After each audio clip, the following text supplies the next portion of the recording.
Chapter 1091. Soft claws slowly fell on the stone floor, the pads of flesh under the soles of her feet were squeezed out of shape. Then, her 4 sharp nails lightly tapped the ground one after another, her silver fur spread out in the opposite direction of her muscles. A silver beast gracefully stepped out from the darkness. Darkness Ko-Hua lightly propped herself up and jumped down from its back. Her long black hair fluttered in the wind like silk. She turned back to look at the small holy church that was obscured in the darkness.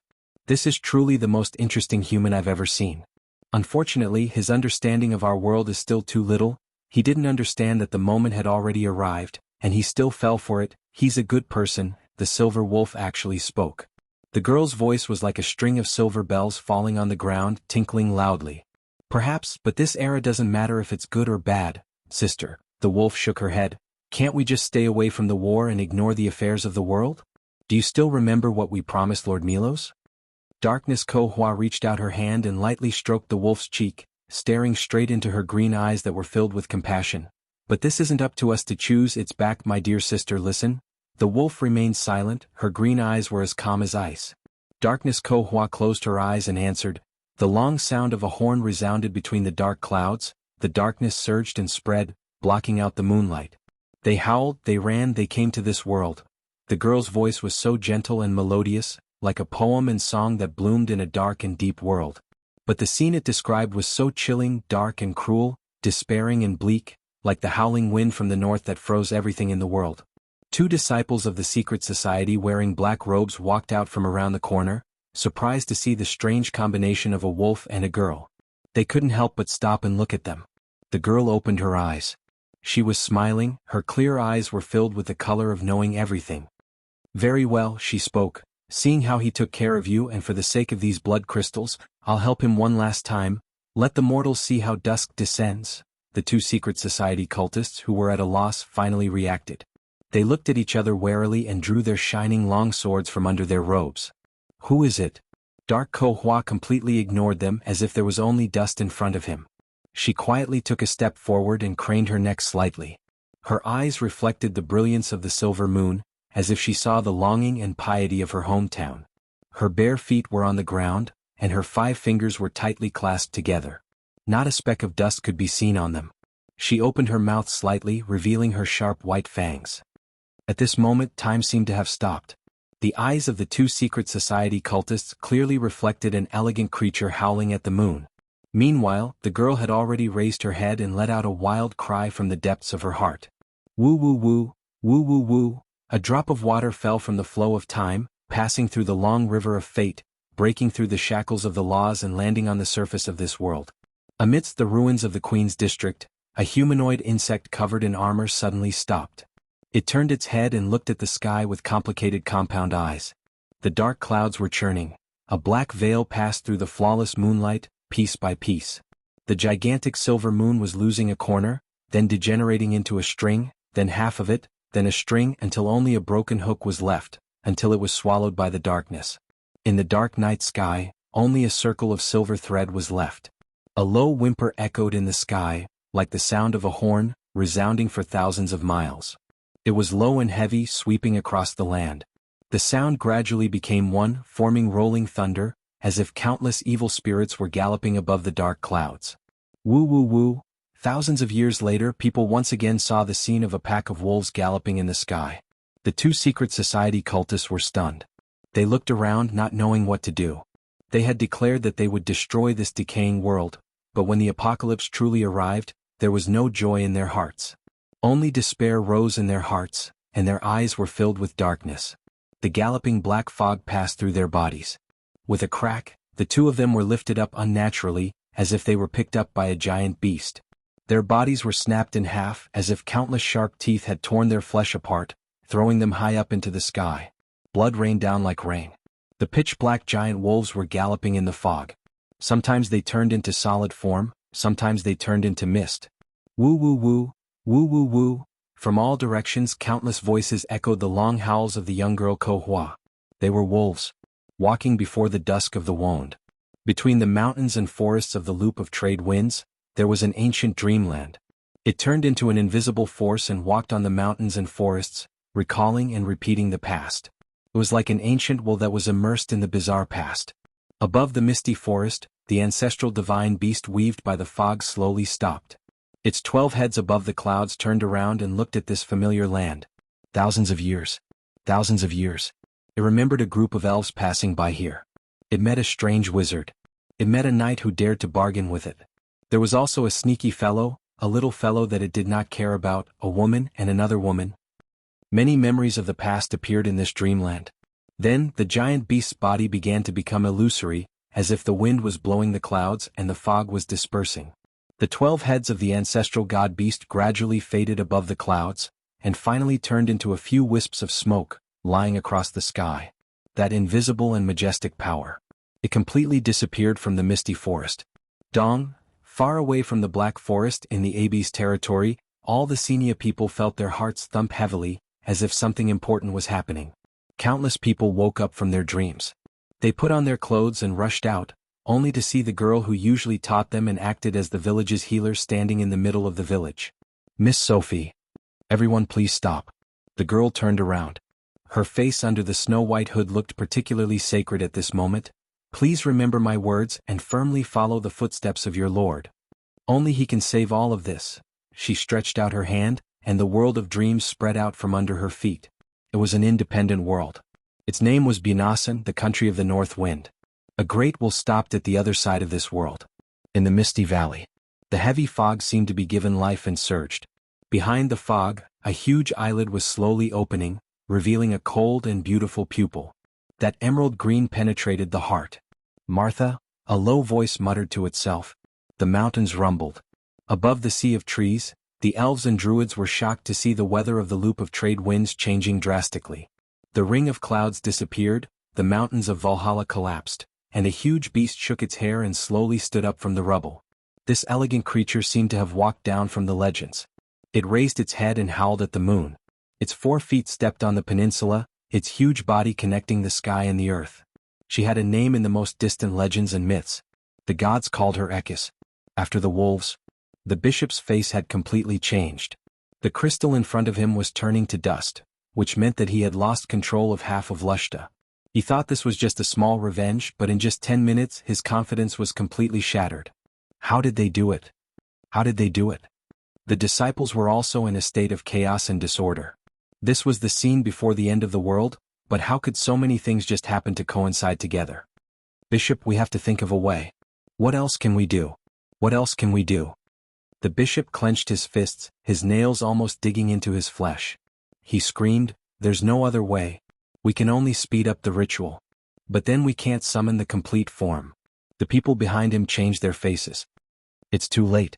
The bishop's face was frighteningly pale. This sudden turn of events had completely messed up his plans. He finally figured out who the other party was, but never in his wildest dreams did he expect the revenge of a mere noble from Aween to be so terrifying. He regretted it. If he had known, he would have been more careful. Although the Dragon Queen's orders had to be completed, at least, it could have been more secretive and perfect. However, the only regret in this world was the bitter aftertaste. There was no chance to start over. Even if it's not complete. The bishop clenched his fists and gritted his teeth. It's enough. He stared at the silver line in the dark night sky. It was a spectacular scene formed by 2 moons superimposed on each other, but the first moon was as black as ink, as if it was just a shadow. Dusk, no dusk, is nothing more than this. This was the plan of the tree herders for thousands of years. They had to succeed. Ever since they broke with the Ring of the World, they had been implementing their own ideas. The Truth Theory, the World Tree Organization, the Earth Army, and the Arbiters were all useless. Time and time again the god citizens failed. Only they could save everything. Born from withering and ashes, the balance between everything in nature was cruel and fragile. Wasn't this the creed of the Druids? We have to report back to Her Majesty. Cassider's words stopped abruptly. He saw a silver light that seemed to come from the distant sky. The rioters were pushing and shoving each other back. A blood-red son of the evil god was torn to pieces by the black fog that filled the sky. Within the surging black fog, there were specks of green light that emitted a chilling intent. That's a wolf? His adjutant said in surprise behind him. I know.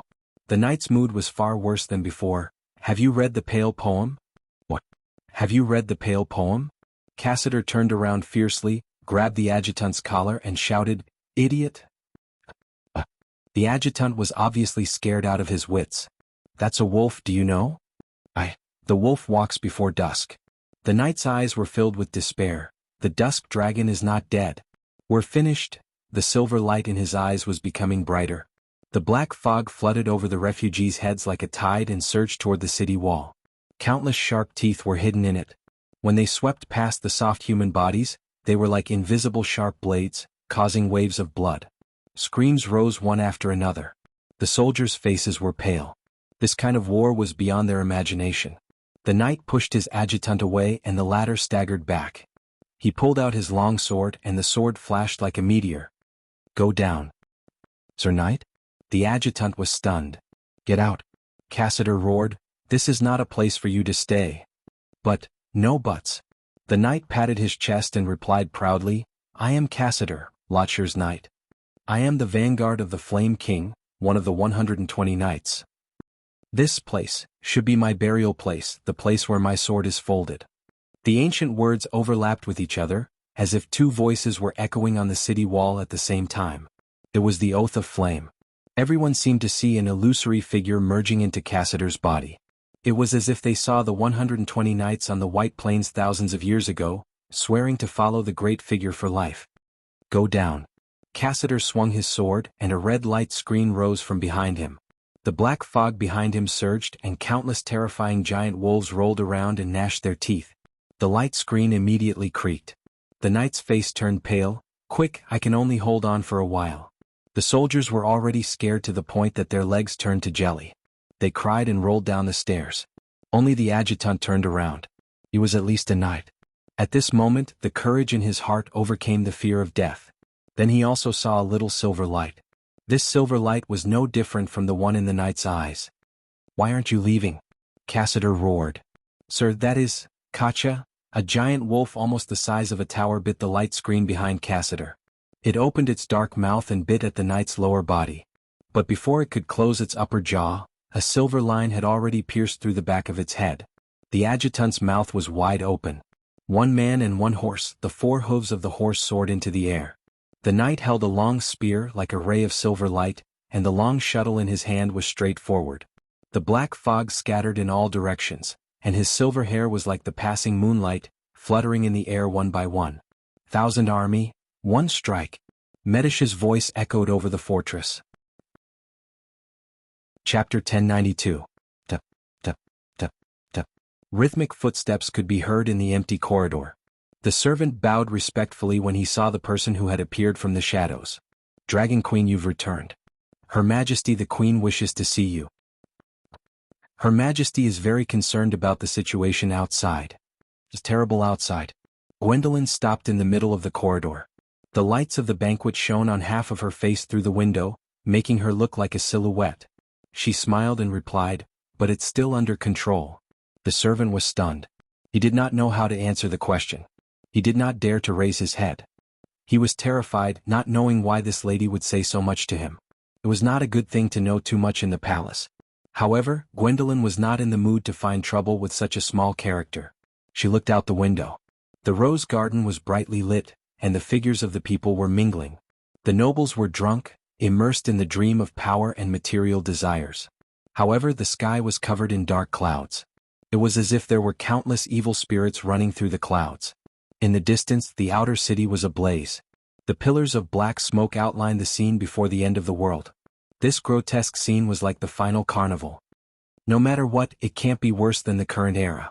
"Dragon Queen?" Gwendolyn smiled. "It's just a joke." She looked out the window. Her gaze fell on the magnificent lunar eclipse. The guests in the courtyard were also looking at this sudden astronomical scene. However, the colors in their eyes were completely different. The Dragon Queen took a light breath and said to the servant, "The moon mask is blocked. The moon that is blocked is the moon of lies, Corfa, the eldest daughter of Hatti. The moon that is blocking her has no name. For thousands of years the sorcerers have never recorded it. Only the witches have described it in bits and pieces. Thousands of years ago it did appear. It's the 13th moon, the Black Moon." The servant did not understand. He finally could not help but raise his head and look at the lady. In his impression, this lord was a man of few words and did not like to talk. However, the impression she gave him today was the complete opposite. Gwendolyn looked at the servant's stunned face. She could not help but shake her head and sigh. She felt a little lonely. It was such a great moment. But it was destined that no one could share the feelings in her heart. After thousands of years of countless failures, it all came to an end at this moment. History was like a silent book, in which only people could prove that the past was right and wrong. She listened attentively as if she could hear countless whispers in the long river of history. What if I fail? Forgive me for not agreeing with this plan. Sir Commander, it's time to counterattack. You can't kill me. From today onwards, the ring of the world no longer exists. She moved her lips as if she wanted to say something, but no sound came out in the end. 16. The TOWR, the lost moon, had taken away the light. Brando followed closely behind Medisha and walked out of the black fog. The giant wolves formed by the fog barked violently beside him, opening their sharp teeth and trying to bite off one of his arms. However, before they could get close to Brando, they were shattered by an invisible force and returned to chaos. The Shire, Alcra, Andrique and her brother, the three Valkyries, and a group of nobles walked out one after another behind Brando. Cassette, who was kneeling on the ground, looked at them in shock. Finally, his gaze fell on little Nydivan and old Nydivan. He could not help but tremble slightly. Lord Prime Minister. This Lord Prime Minister was naturally for old Nydivan. For anyone in the noble circle, there was no doubt about who was more important between the old Prime Minister from 60 years ago and the young Prime Minister from 60 years later. However, old Nydivan only nodded slightly in respect and did not intend to respond. During his reign, he did not even need to lower his head in front of the Holy See. Brando sized up Cassette's flame knight armor. He stood on the city wall, and the black fog stopped behind him. This miraculous scene made all the Imperial guards on the city wall hold their breaths. Brando. Brando suddenly spoke to Cassette, who was half kneeling on the ground. Brando Cardeloso, grandson of Earthsword Saint Darius, Earl of the Kingdom of Erwin, leader of the Envoy Group, student of Greysword Saint Mephisto, Lord of Valhalla and Highland Knight. Go and tell the Silver Queen that I'm here.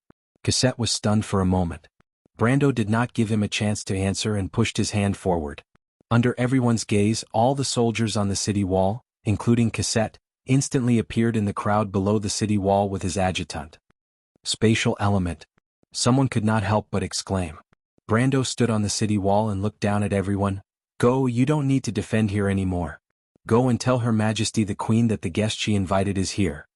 Cassette subconsciously picked up his sword, but before he could stand up, he heard the female elven knight coldly said to him in midair, Mr. Knight, I saved your life. Cassette froze. Brando also shook his head. Are you going to attack Her Majesty's guest? Cassette stared at him. He did not feel that Brando was a guest invited by Her Majesty the Queen. Perhaps he was an uninvited guest. But he knew how he should answer at this time. I will report to Her Majesty. He waved his hand. The Imperial guards immediately dispersed. Everything that happened in front of them was too bizarre. It had long exceeded the scope of what they could bear. Besides, even the Royal Knight of Flame had approved of it. What reason did they have to stay? Old Nydivan looked at the dispersing crowd and then looked at the young man beside him. He could not help but shake his head. You are becoming more and more like your grandfather, Count. The Cataloso family is filled with heroes, all of them are heroes. The Duke of Flowerleaf also flattered. He said this because of the terrifying power created by Corfa. To be able to control such a subordinate lord represented infinite value in itself. After saying that, he glanced at his daughter and nodded at her in satisfaction. Vahina was a little flustered for a moment. How could this young lady not see the meaning behind her father's gaze? Brando did not care about these praises. After the guards left, he frowned and looked back at the black fog. He saw more than anyone else. He could clearly see the wolves running in the black fog.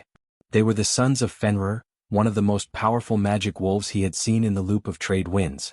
What he was thinking was, when did Corfa recover to such a level of power? And he had no idea at all. He remembered that according to the latter, she should need hundreds or even thousands of years to recover her power. Wasn't Ekis the same in the game? Is this caused by Miss Kohua? The Shire also whispered to him. The young wizard squire stared at the black fog and the eclipse in the sky with a solemn expression. Brando shook his head. Maybe, but we can't care so much now. He beckoned Alcra over. Alcra, can we see the victory square from here? It's right in front. Alcra was still able to keep his mind clear at this time. It showed that this young man was brave and calm. He pointed to the front and replied, "Do you see it, my lord?" "Very good," Brando nodded. "Bring us there." "Your Majesty, the Dragon Queen has returned." The squire hurriedly ran out from the side door and whispered in the Silver Queen's ear. Her Majesty the Queen turned her head and replied indifferently, "Yes." "She's not coming to see me?" Although she looked calm on the surface, her slightly furrowed brows revealed her thoughts. The Dragon Queen said that it's not appropriate for her to appear in public. The Silver Queen turned around and looked at the banquet that was being held. She nodded and relaxed her brows, agreeing with this point. "What's the situation outside? Did she say anything?" The squire hesitated and said, "The situation outside is not good, Your Majesty. But the Dragon Queen also said that everything is under control." "What else did she say?" She pondered for a moment and asked with concern. "She said," the squire thought for a moment, probably thinking about the meaning of this sentence, "everything is going according to plan." The queen heard this and was silent for a moment before she waved her hand. "You may leave." The squire quickly bowed and left. The Silver Queen turned around and swept her gaze across the banquet. Since the start of the banquet, the atmosphere was no longer as harmonious as it was at the beginning. The phenomenon in the sky could be seen by anyone. The nobles were also whispering to each other. More people turned their attention to the scene of the lunar eclipse. Her newly conferred title of Countess was the center of attention of the banquet. But she did not care.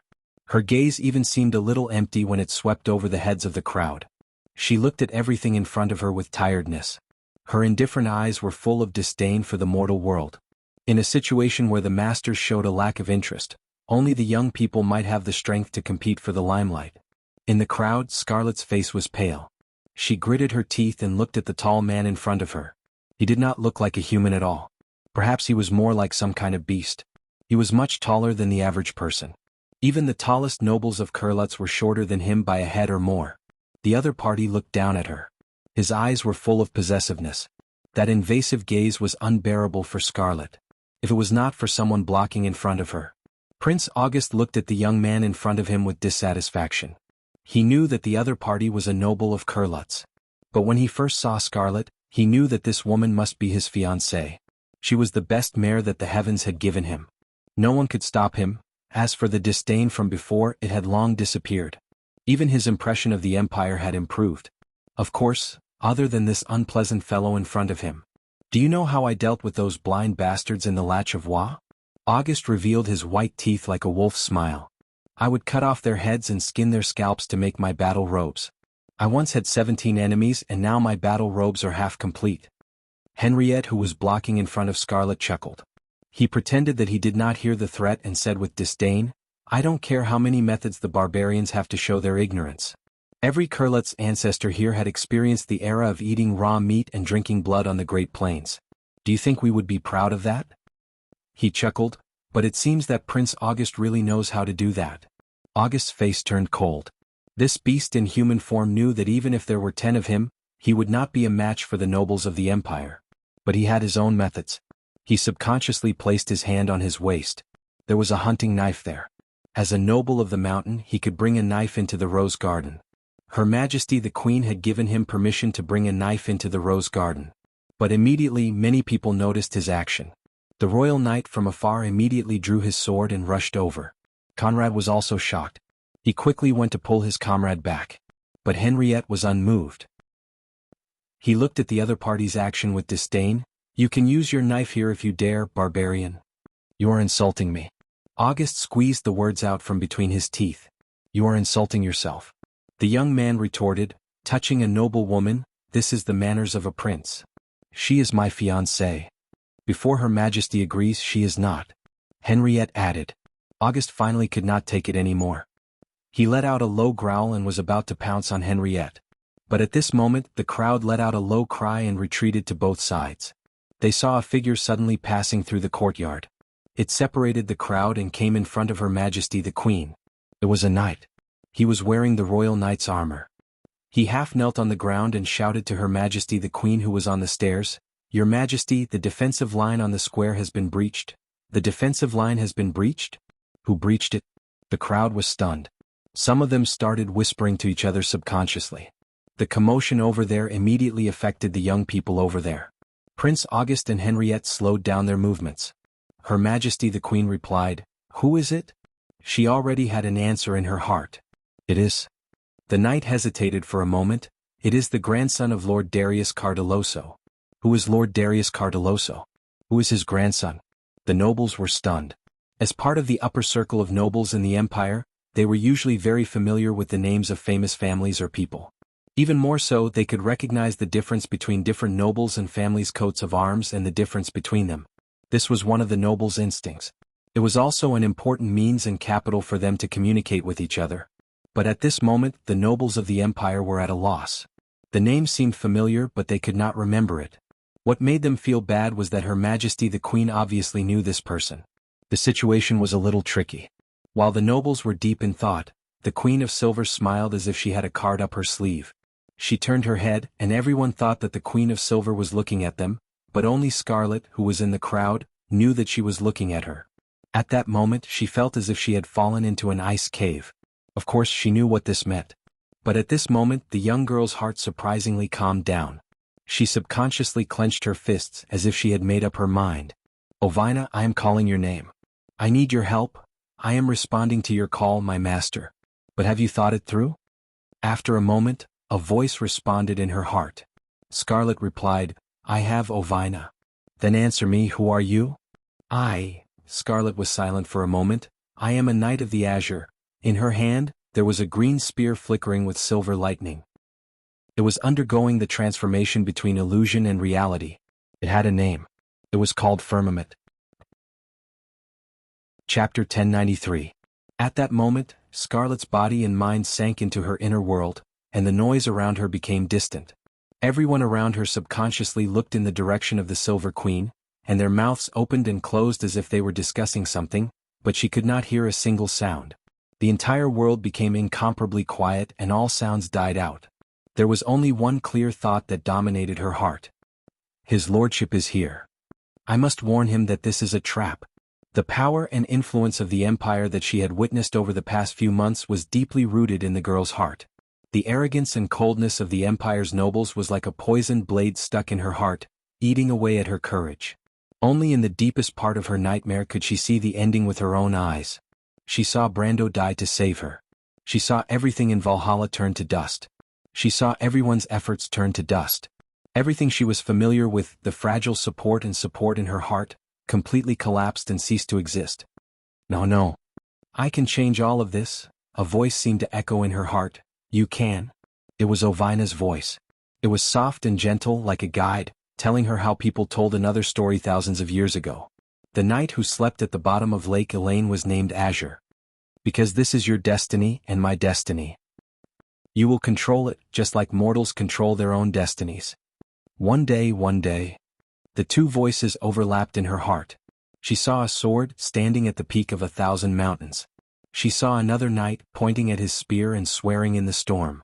Every word was sonorous as if carved into metal. It was as if from that moment on, a new era had arrived. The silver folk hid in the mountains, the golden folk no longer coveted the throne, and on the other side of the Great Plains, a group of iron folk walked out of the thorns and ignorance. In the middle of summer that year, stars filled the night sky. The constellation that represented the Dragon of Darkness still dominated the southern half of the sky.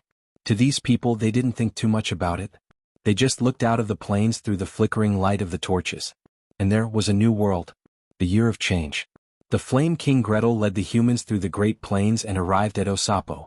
It was as if the long river of history was unstoppable, and the blessings of the gods were ultimately obtained by the mortals. This was the beginning of the mortal world, and also the final words left behind by the gods. The girl softly replied, "It's the Azure Knight, Scarlet." At this moment, the girl's heart was filled with resolute emotions. She was willing to sacrifice everything to reverse a certain inevitable outcome. It was as if the entire world had been turned upside down, but it could not compare to a certain thought in her heart at this moment. Golden flames burned in her eyes as her mortal bloodline faded. Her eyes turned pure silver, then gradually turned golden. It was as if the bloodline of the Myrna people had manifested in this young girl who was a child of the mountains. The flames were filled with memories. Time flowed like water as if it was yesterday. She saw the carved window lattice of Castle Abes, and the warm afternoon sun shining through the stained glass and into the room filled with her memories. The girl lay weakly on the bed, holding the golden apple that the adults gave her. The juice of the sacred fruit was like sweet spring water, flowing into her heart.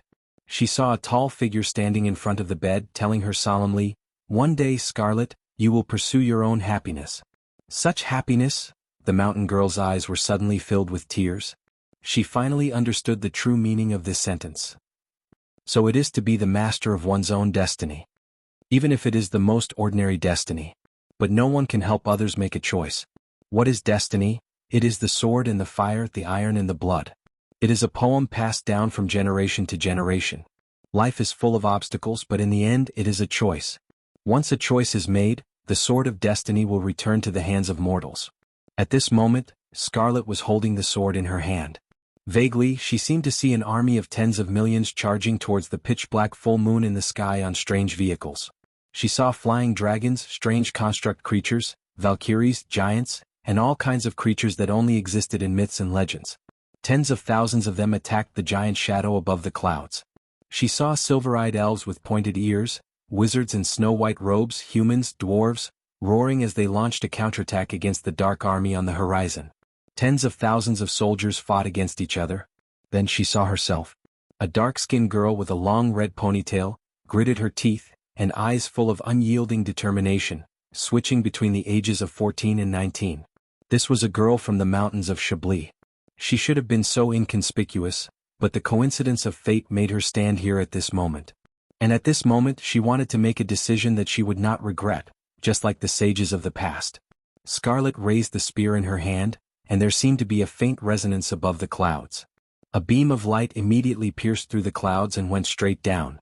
4 seals of the azure lance were released in a row. An invisible ripple spread out in all directions, and the banquet was suddenly in chaos. The nobles who had yet to react were pushed to the side by Paimoning's power. The knights were shocked and they pulled out their swords and rushed over. In the distance, the court wizards were rising into the sky, chanting a long spell. But all of this. At this moment in Scarlet's eyes, it was like a slow-motion picture. She looked up and roared, and the clouds suddenly flashed and thunder poured down like a rainstorm. The court knights who were drawing their swords were suddenly thrown out, and the wizards who had just ascended fell one after another like stones. Scarlet's body was surrounded by electric snakes, and the electricity in her eyes was blazing. She was like the legendary god of thunder. She raised her spear again, and a flash of electricity fell from the periphery of the Garden of the White Rose. The royal guards who were rushing in from outside were suddenly overturned. The nobles around her had all retreated. Conrad dragged Henriette, who was at a loss, and rolled under a nearby table.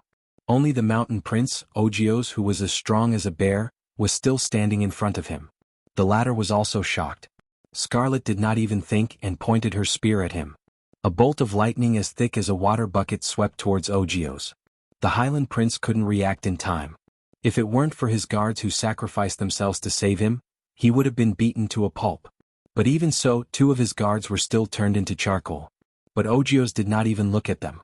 At this moment, he only had eyes for Scarlet, and only the spear in her hand with countless exquisite patterns on its surface.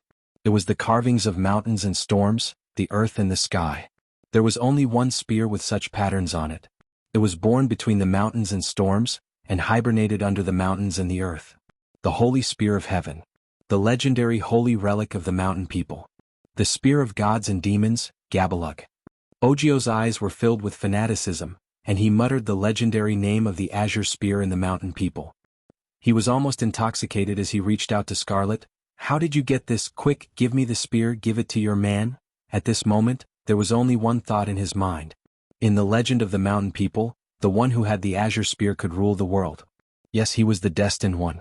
Martha had used this woman to send the spear to him, and from this moment on, he had already regarded Scarlet as his private property. He would become the king of the mountain people, and truly rule the mountains of the Latch of Wa once again.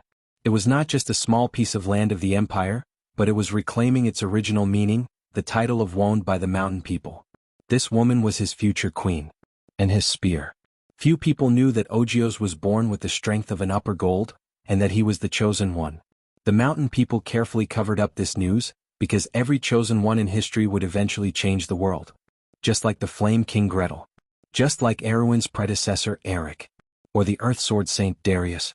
Ogios also believed in this.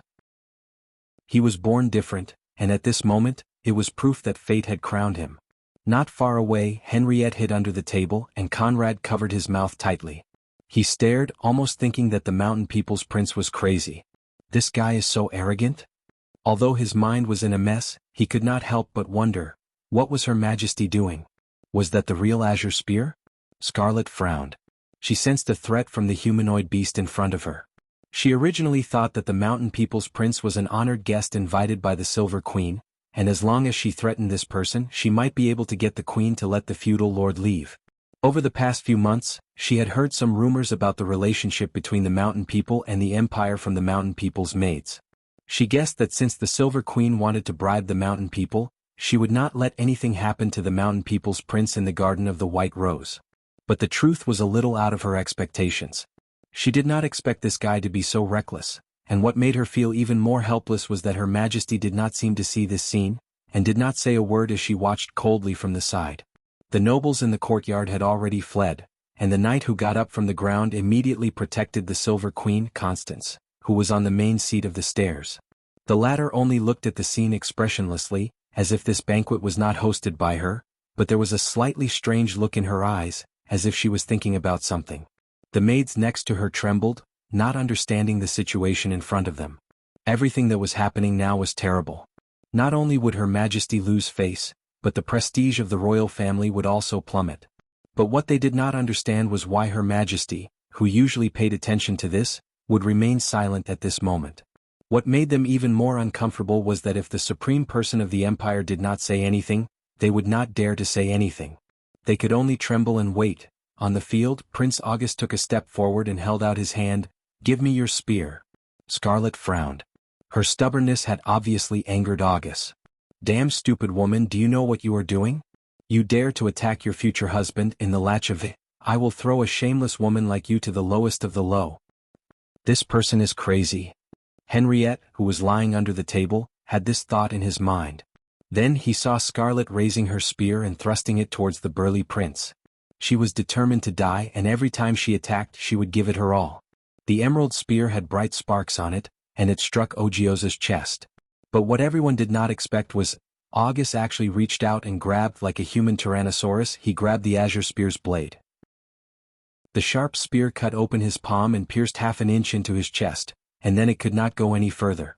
Countless electric lights surrounded and jumped on his exposed skin, but the mountain prince looked like nothing had happened and coldly looked at Scarlet. Whoosh! The Silver Queen stood up from the main seat with bright eyes. Unknowingly, the Dragon Queen Gwendolyn had also quietly stood beside the supreme person of the empire.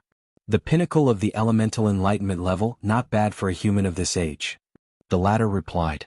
The Silver Queen turned around, her eyes seemed to hide a bright knife, flashing with a terrifying cold light. 30 years ago, my astrologer told me that the chosen one was born in the latch of VA, but then there was no news.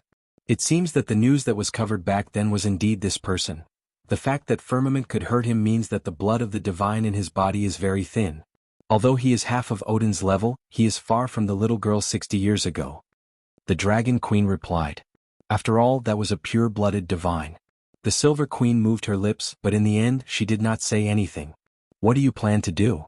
Gwendolyn looked back at her. All right, let Atatrice and the others enter. The girl can be given to him, but the azure spear cannot fall into his hands for the time being. The Silver Queen replied coldly. What about Darius' grandson? Just a mortal. Since he is here, there is no need for him to leave. After getting this answer, Gwendolyn turned around and silently glanced at the queen, then she turned her head again.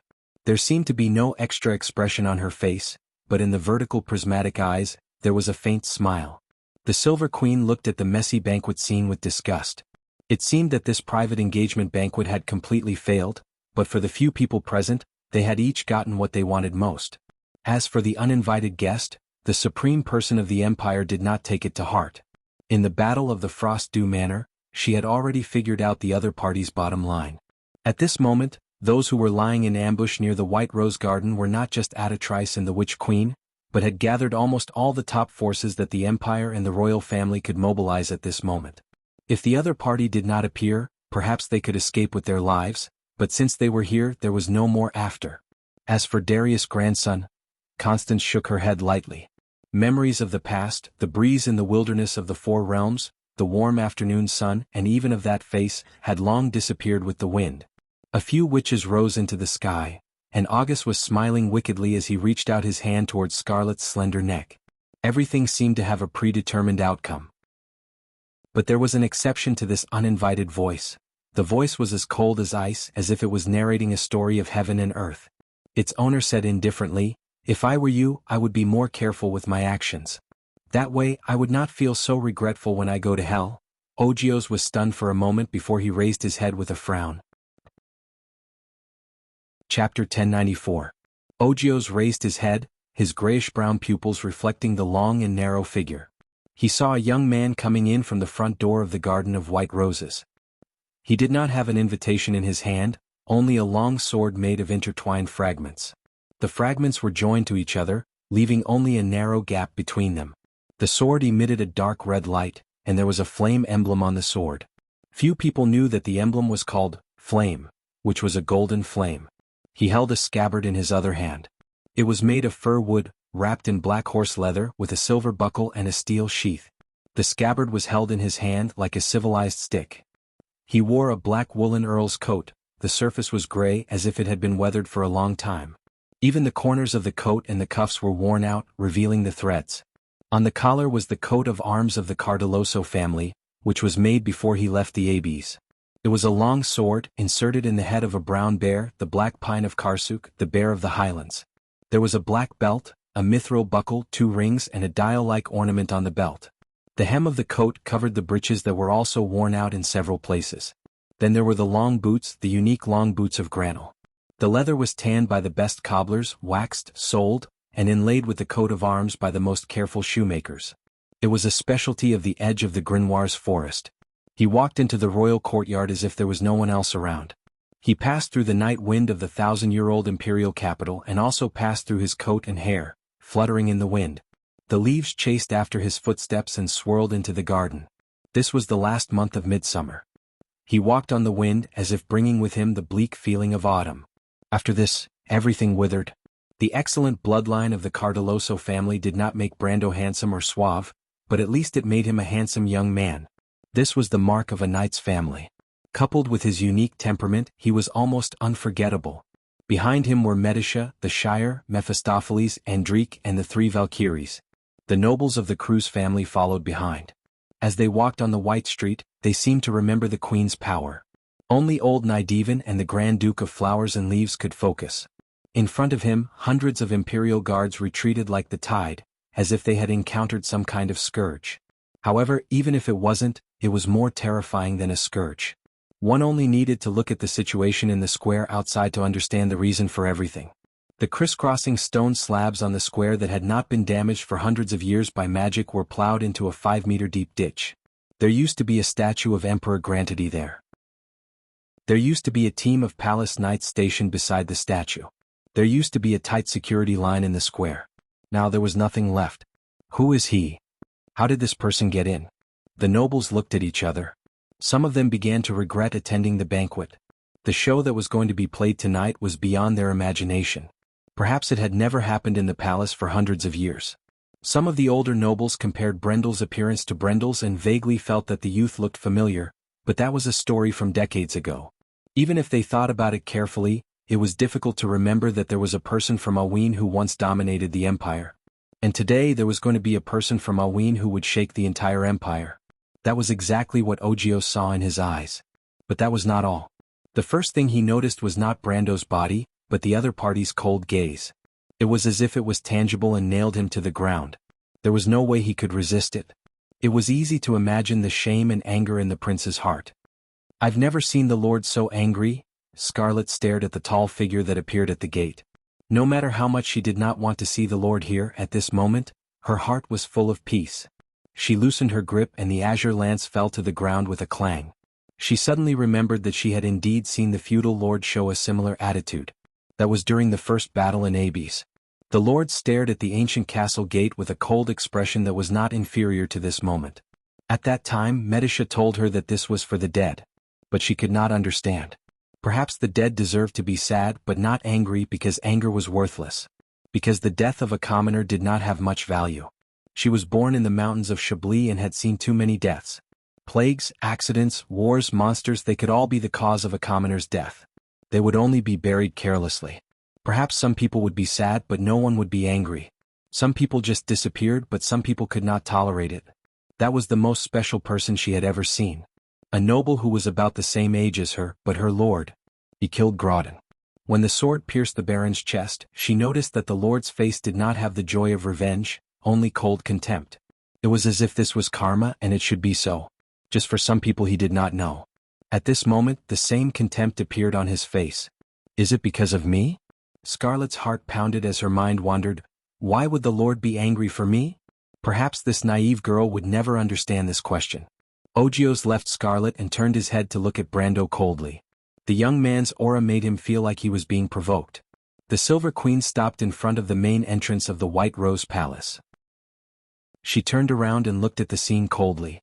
It was as if she was not the host and Brando was not a guest. The three of them looked at each other and the scene became quiet. Junior Nydivan was a little hesitant and wanted to step forward, but his father held him back. The wrinkles on Senior Nydivan's face seemed to have deepened in the cool night breeze. He shook his head gently. I am the great Emperor's Prime Minister, and you are his subject. But you do not know what kind of person our king is. Little Nydivan's face was full of shame. This was the first time his father had said this to him. Old Nydivan pointed at the youth in front of him and replied, Let our count talk to his majesty. Only when his majesty has calmed down will he listen to us. His majesty will be calm?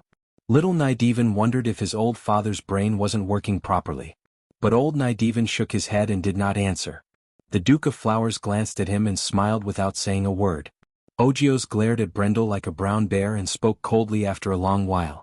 After a while he asked coldly, Who are you? Brando glanced at him, then turned his gaze to the Silver Queen.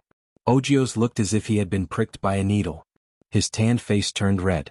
In his memory he was always the one who ignored others.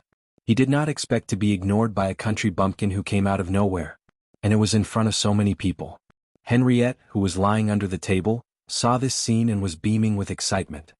He pulled Conrad's hand away from his mouth and gasped, Who is this guy? He has character. I'm telling you seriously, Conrad, I like this guy. When this is over, I must get to know him. Conrad looked troubled. I'm afraid Her Majesty might not think so. Her Majesty the Queen? Henriette snorted. Her Majesty the Queen is the Queen of the Empire, not my queen. I'm a noble of the Empire. Her Majesty has no right to control who I make friends with. If you really want to put it that way, Conrad replied in annoyance, fine, it's up to you. But subconsciously he also felt that this guy was indeed out of line. Perhaps it was a little refreshing. He had to admit that he was a little biased towards him. He was a knowledgeable young man, completely different from his companions. He frowned and thought for a moment, then suddenly patted the latter's shoulder. I think I know who he is. Who is that? He has a big background. At this time, the brown bear Ogios seemed to have finally figured out Brando's background. This was all thanks to his follower. The follower trotted all the way to his side and whispered a few words in his ear. The brown bear straightened up and looked at Brando with contempt. Bah, he spat, I thought he was someone, but he's just a country bumpkin. He was completely relieved. He pointed at Scarlet and said to Brando, She's mine now. Erwin Country Bumpkin, you can scram now. Erwin Country Bumpkin. Among the nobles there were always some who reacted quickly. It's that Cardeloso family. Someone let out a few whispers, and then a name was spread among the nobles. It was made up of only 3 words. But it weighed more than 1,000 pounds. Sword Saint Darius. After 60 years, the grandson of Sword Saint Darius returned to the Empire. The way people looked at Brando changed again. Henriette muttered to himself, So it's him? Are you close to him? Conrad asked curiously. He did not know that his companion was related to the legendary Sword Saint of Erewhon. No, it's my grandfather, Henriette bared his teeth. My grandfather had a duel with Sword Saint Darius and lost a mouthful of his teeth. What? Ogios obviously did not hear the whispers of the 2 people under the table. In fact, he also did not hear the whispers of the crowd. He was a noble of the Lach of Wa, but compared to him, the nobles of Erewhon were not even worth mentioning. In his eyes, Brando dared to threaten him, so he was already a dead man. If Brando dared to take a step back, he would press on and leave his head here. In the customs of the mountain people, blood for blood was the only way to repay blood with blood. But he did not expect Brando's response to him to be so simple and direct. The latter turned around, glanced at him and said, "Don't worry. You have a bad memory." Scarlet, who was at the side, realized that her lord was about to attack Ogios. She quickly shouted, "My lord, he has the strength of the elemental enlightenment," but the girl did not say this sentence out loud, because she saw Brando raise his hand. Prince Ogios, who was 100 meters away from him, flew out as if he had collided with a dragon. He crashed into the buildings on the left side of the White Rose Garden as if this brown bear was not an expert of the elemental enlightenment, but an ordinary person. But obviously, an ordinary person would not be able to break through the walls of a building that had more than 10 floors. Everyone's mouth was wide open. Some of them were still worried for Darius' grandson. Obviously, Prince Ogios was not that popular. But after the previous battle, the nobles more or less knew the strength of the mountain people's prince. The mountain girl defeated dozens of palace knights in one move, but she could not do anything to Ogios. Although the former was not as strong as the Flame family knight, she was at least an upper gold-ranked warrior. The latter's strength was even more obvious. Darius' grandson looked to be in his late teens. How could he be a match for the brown bear in human form? In terms of mentality, the nobles were more positive about the humans than the brown bear. However, what happened next turned everyone's expectations upside down. At this moment, all the nobles present had the same thought, as expected of Darius' grandson. As people of the imperial capital, they obviously had a deep impression of the legendary figure from 60 years ago. And for some of the older nobles, it was as if they had seen the nightmare of the nobles from 60 years ago. The building was still collapsing and gravel was rolling down. For a moment, the White Rose Garden was silent. The Silver Queen finally opened her mouth. She only said one sentence coldly, "How dare you? Take him down." The 4 witches were in midair. Atatrice opened the gate of the Bunasan kingdom. She was afraid that Brando would repeat his previous trick and escape from under her nose, so she first opened her extreme plane. The lonely hill reflected the dark starry sky, and it spread out in the sky like flowing water, like a giant mouth in the void. But just as she touched the gate, she heard a voice that broke her heart. Scram. Before the golden sea which could react, she spat out a mouthful of blood and fell from the sky. Beside her, the Witch Queen's expression changed drastically. She put her hand on the line of law, but before she could say anything, she heard the old woman on the other side trembling as she shouted, Ekis is in the Bunasan." But unfortunately, her voice was destined not to be heard by many people, because more people were rising into the sky. 1, 2, 3. The sword-bearer Bradley, the lion sword Saint Willick, and the other of the twin jade annulus of Saint Cantifer Palace, the sword saint of speed, Leo. Then came the Imperial Gate, the Grand Commander of the Flame Knight Order, Richard, the Lord of the Mirror Realm, Lightless Return, and his old rival, Saipan. Almost all of them were old friends and familiar faces from the battle at the Cold Dew Manor. But what followed next was a list of names that Brendel had only seen or heard of in the game before. First was the Grand Commander of the Imperial Guards, Talia, and the other 3 Vice-Commanders of the Flame Knight Order, the Silver Eye Fine, Saint Maximilian, and the Ascetic Julian. As for the other 3, Brando had never seen or heard of them. It was not surprising that they were the hidden forces of the Cruz royal family. But what made him squint his eyes slightly was the last person to rise into the sky. Dragon Queen Gwendolyn. 16 Supreme Realms. A sage. Like the stars in the night sky, they shone for a moment. And above the stars, countless Flame Knight Order were rising into the sky. Specks of stars surrounded the bright stars. All the nobles of the empire present couldn't help but raise their heads and open their mouths. It was unknown whether they were surprised by such a grand scene or by the people who attracted this scene. Under the starry sky, the Silver Queen looked down at Brando with the Empire's night sky as the background. She pondered for a moment before slowly speaking. "Descendant of Darius, you have a trait that your grandfather didn't have, and that is, you overestimate yourself."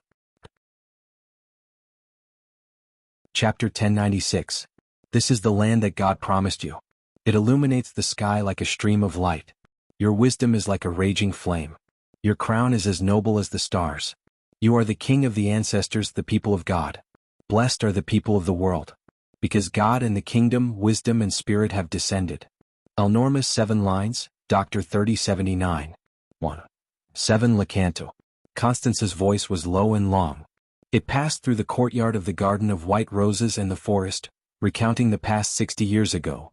Your grandfather, Sword Saint Darius, was a genius that only appeared once in 100 years. His bloodline was equally noble. He was the promised one who was born in Karsuk during the year of flowing flame. He was the pride of the Cardoloso family, and you? You were born in the Cardoloso family and received unimaginable glory and pride. You were lucky, but you did not know when to stop. The title of Earth Sword Saint could not protect you forever.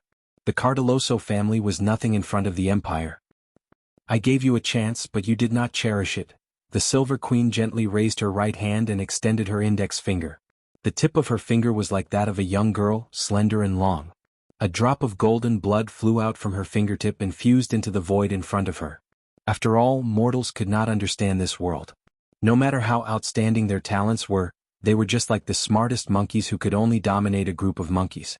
Darius was once such an outstanding promise, but his descendants could not see such a drop of blood flowing from their bodies. This was a pure bloodline.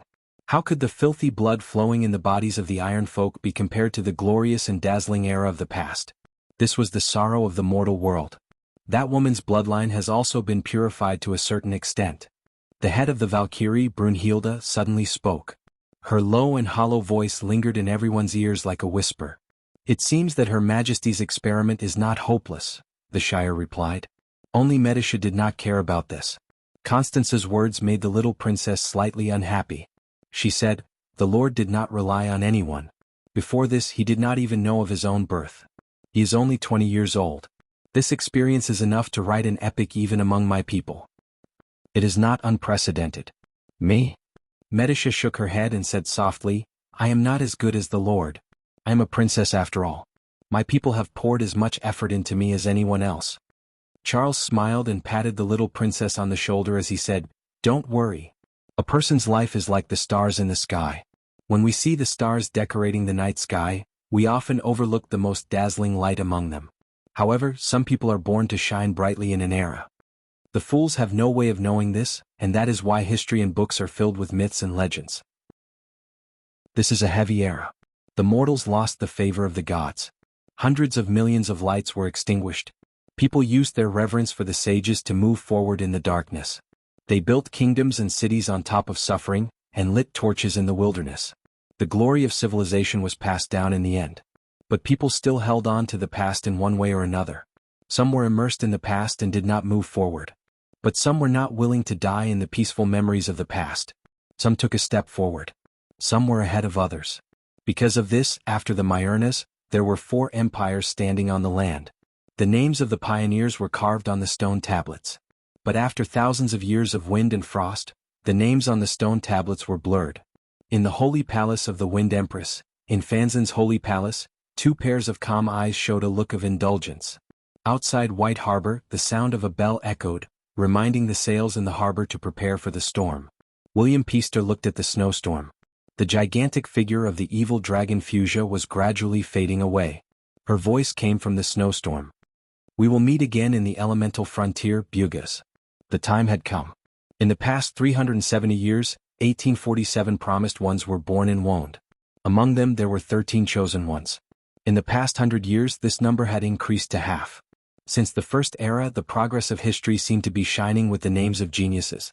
Every dazzling star had profoundly changed the trajectory of the world. But Brando did not tell the Silver Queen.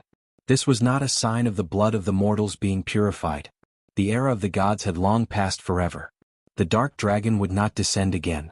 The Myrna's kingdom would eventually become incomplete words in the books. A new era was coming, but it did not bring the glorious past. It was a bloody war.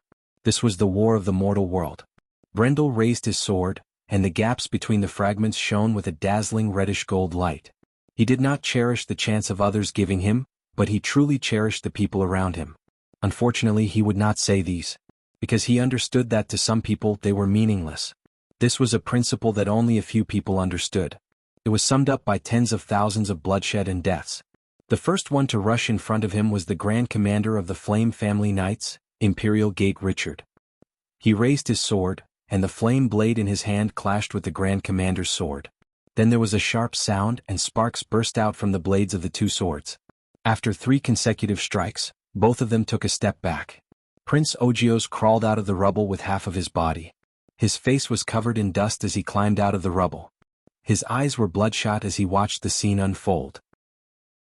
This was a battle between Lemeters, but he acted as if he had not heard anything. He had never suffered so much in his life. It was a great humiliation. In the Latch of Wa, his father was above him. But here no one could control him. The prince's impulsive personality was magnified. The first thing he did was not to check his injuries, but to search for his sword. What a fool, she really doesn't know what's good for her. Scarlet had just waved Firmament back into her hand when she heard Ovina's mocking voice in her mind. A mixed-blood deity of who knows how many generations, and she dares to spout such nonsense. She doesn't even know that your lord. The girl suddenly stopped talking. She curled her lips and said, "Humph, she doesn't know her place." Scarlet did not understand. She was anxious, but she realized that she still could not help Brando. Because of the blood of God, she had been hovering at the peak of the gold level. She had not even activated her elemental powers. With Firmament's help, she could defeat opponents before the beginning of the elemental powers of truth. But when it came to the peak of the precepts or even the supreme realm, she was still powerless. Ovina seemed to sense her master's mood. She said, "Those two idiots are obsessed. Why don't you help them?" Meh. The Highlander girl paused for a moment, her amber eyes shining brightly. "Can I be of help to my liege? Yes, you are a little too weak. But that's normal. You don't have to be discouraged. Did you know that there were a few extremely powerful figures in history? They weren't really geniuses, but through hard work, they were still able to carve their names into the annals of history." "How can I help my lord?" Scarlet asked calmly. Ovina's shadow appeared beside her. She glanced at the battlefield calmly. "It's simple. They want to suppress your lord in terms of bloodline. Why don't you grant them their wish? Open up all the access channels and show them what your lord can do." "Open up the access channels? Access his bloodline, stupid girl." "Improve my bloodline?" Scarlet was stunned. "How can I do that?" "No." Ovina shook her head vehemently. "Your lord is right. You really are a stupid girl. Bloodline is not up to you to decide. What I mean is for you to open up all the access channels." "Open up all the access channels?" Scarlet asked again, dumbfounded. "It's simple. You are a knight of the Azure Knight. Your access comes from the Gate of Arbitration. You are supposed to be a supervisor and manager. This is your scope of authority. What should I do?" "Password? Password?" The Knight of the Imperial Gate was locked in battle with Brando. Willick had joined the fray. However, they were still evenly matched. It was as if Brando's power had increased by leaps and bounds in the span of a few hours. Willick, who had joined the battle later, felt a chill run down his spine. This young man was too scary. How old was he? He had heard rumors about the sword St. Darius from 60 years ago. Could it be that everyone in the Cardeloso family was as crazy as him?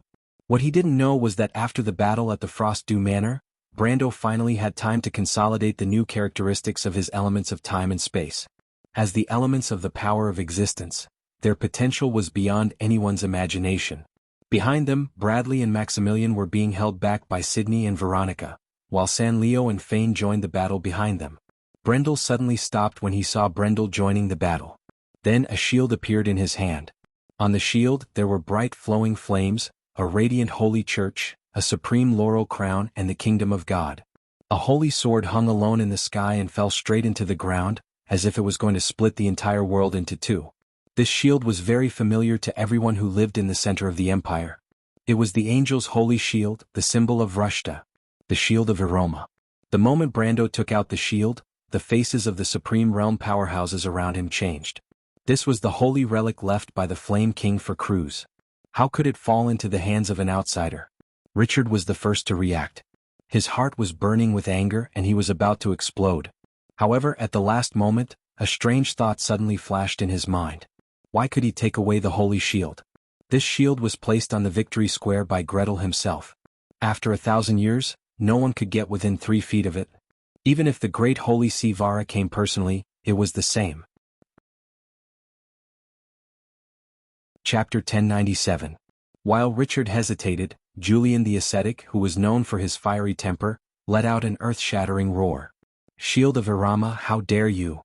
Like Sydney, the ascetic's sainthood came from the angel of Irama, who wielded the sacred sword.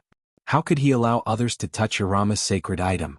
A ring of platinum flames appeared in his eyes. His anger was already burning. Without a word, he threw a punch at Brando. This was a full-powered attack from someone above the Lemeter realm. Rushta had been fighting for the entire night, and this was his strongest attack.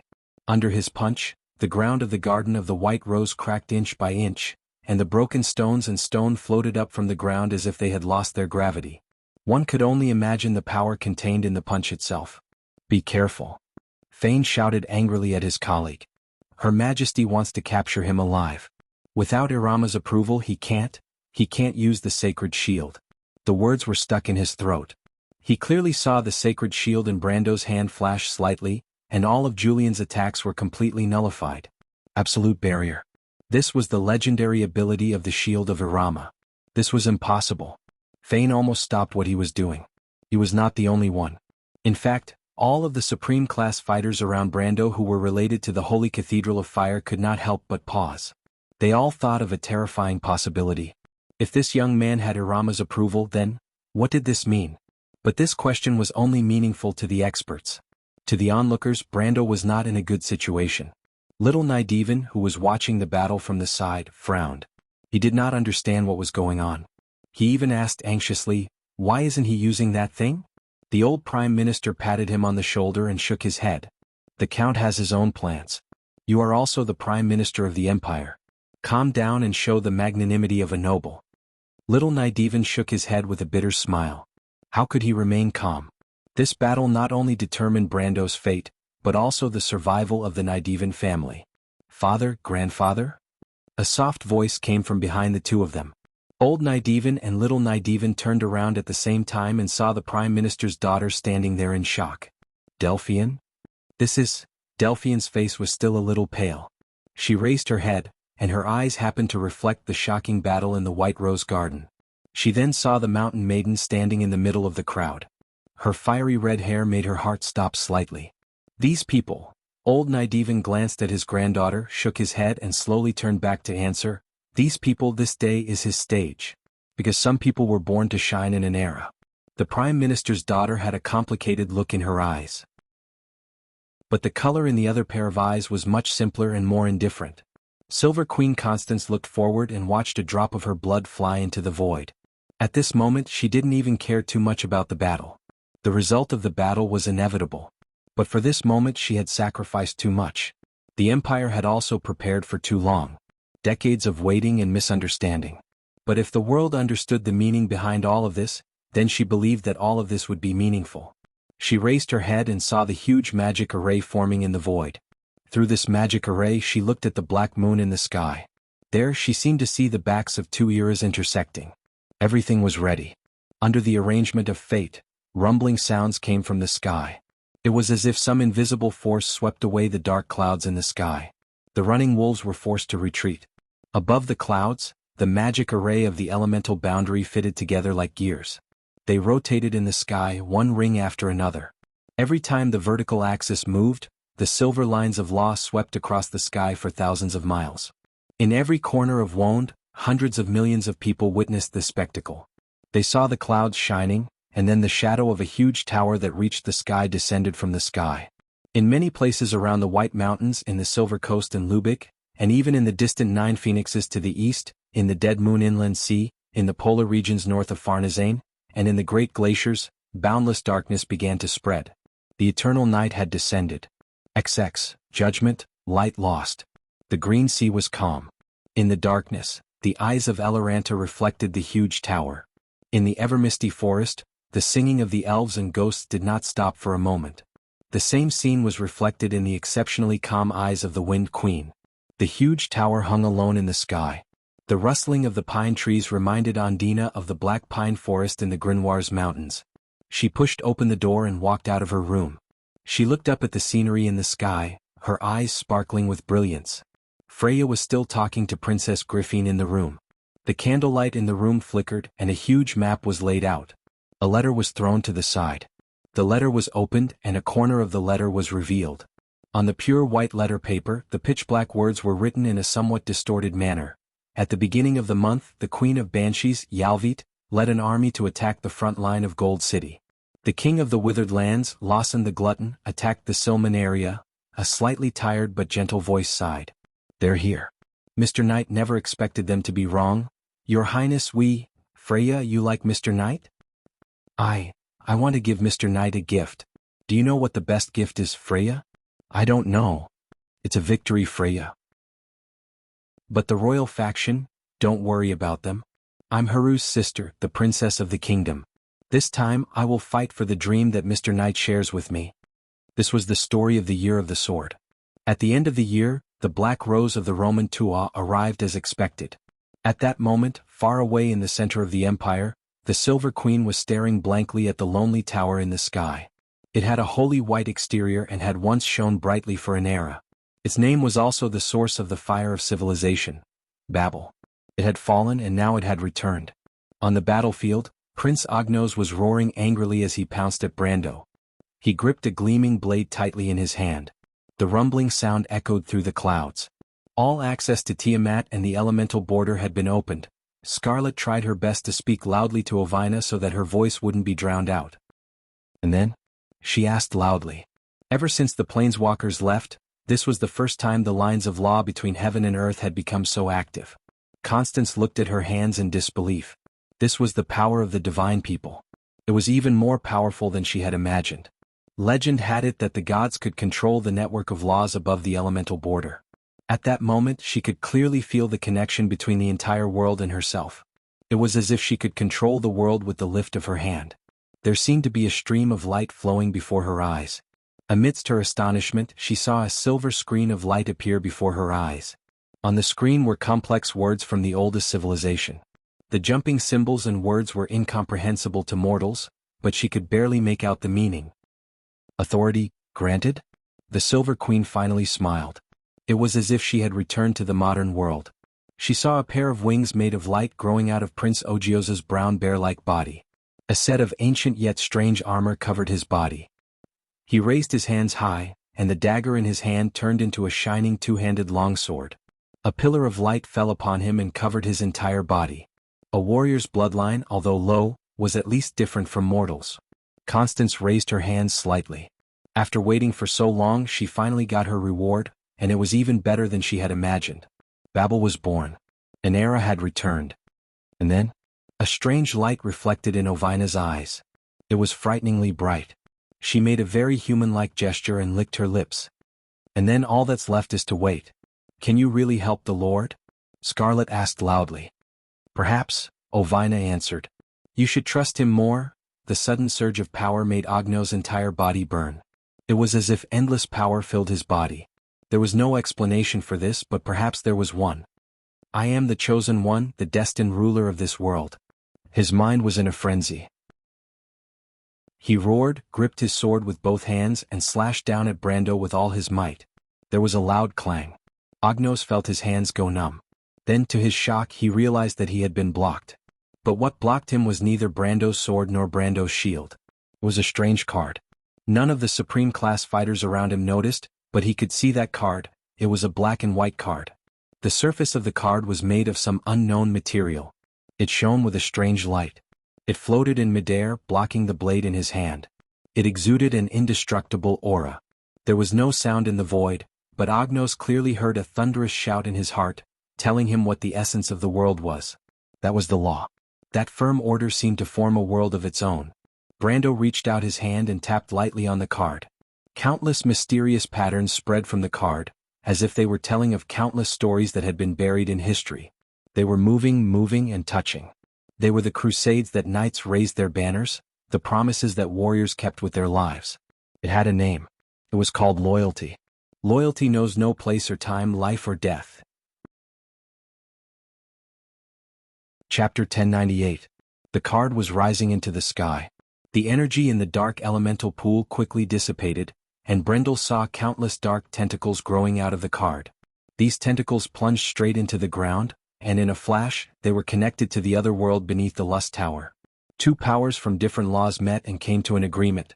It was silent, but it described a law. The card is attached to a non-Darkangel creature and returns it to the battlefield with 5 battle counters.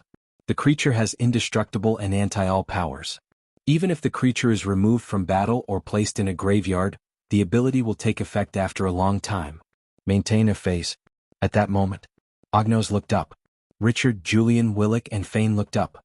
Conrad and Henriette, who were hiding under the table, looked up. Holy music lingered in the sky. The thick clouds parted to form a door of light, standing opposite Babel Fortress. When the door of light opened, countless swords of light pierced down from the clouds, heading straight for the entire city of Rushta. At that moment, it was as if dawn had broken and the sun had been seen. The 1,000-year-old imperial capital shook violently, and the ground shook violently. No one could stand firm, and even those above the St. Plain were swaying in midair. The Silver Queen held onto the doorpost and looked at the scene in shock. Ovina, on the other hand, looked pleased. The divine folk are not necessarily planeswalkers, but the most powerful planeswalkers must be the purest of divine folk. Scarlet said nothing.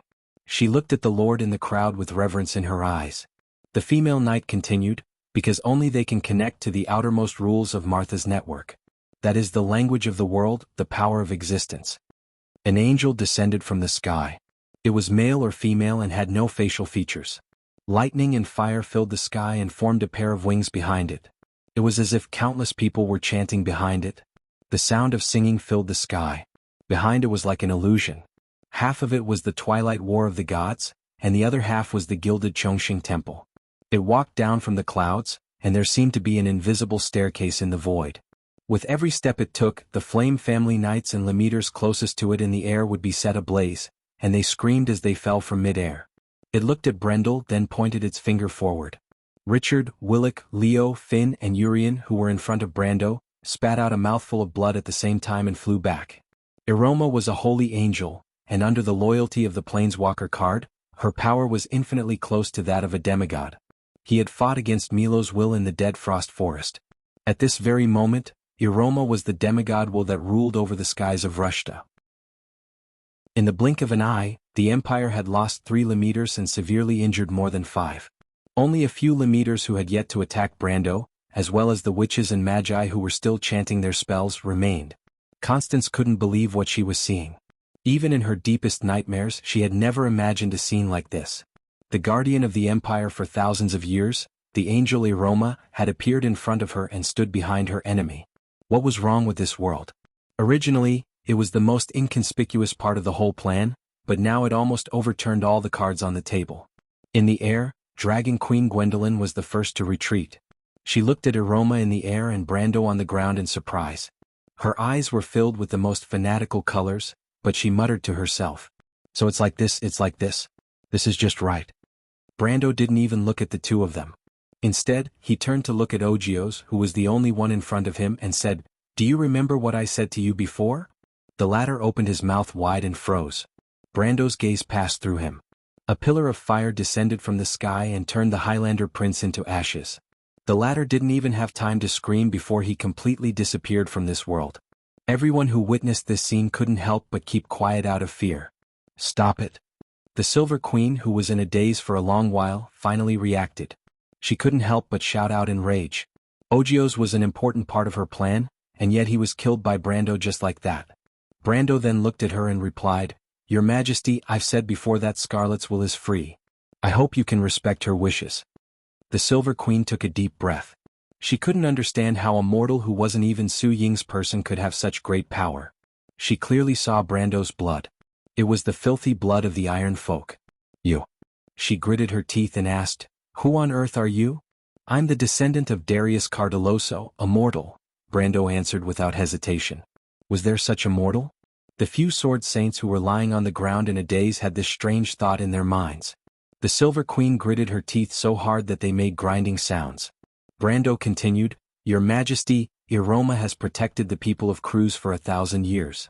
The power of its holy position comes from the position of the angel who wields the holy sword. Do you know which holy sword it is?" "What does that have to do with me?" Constance said angrily. But a voice answered her question.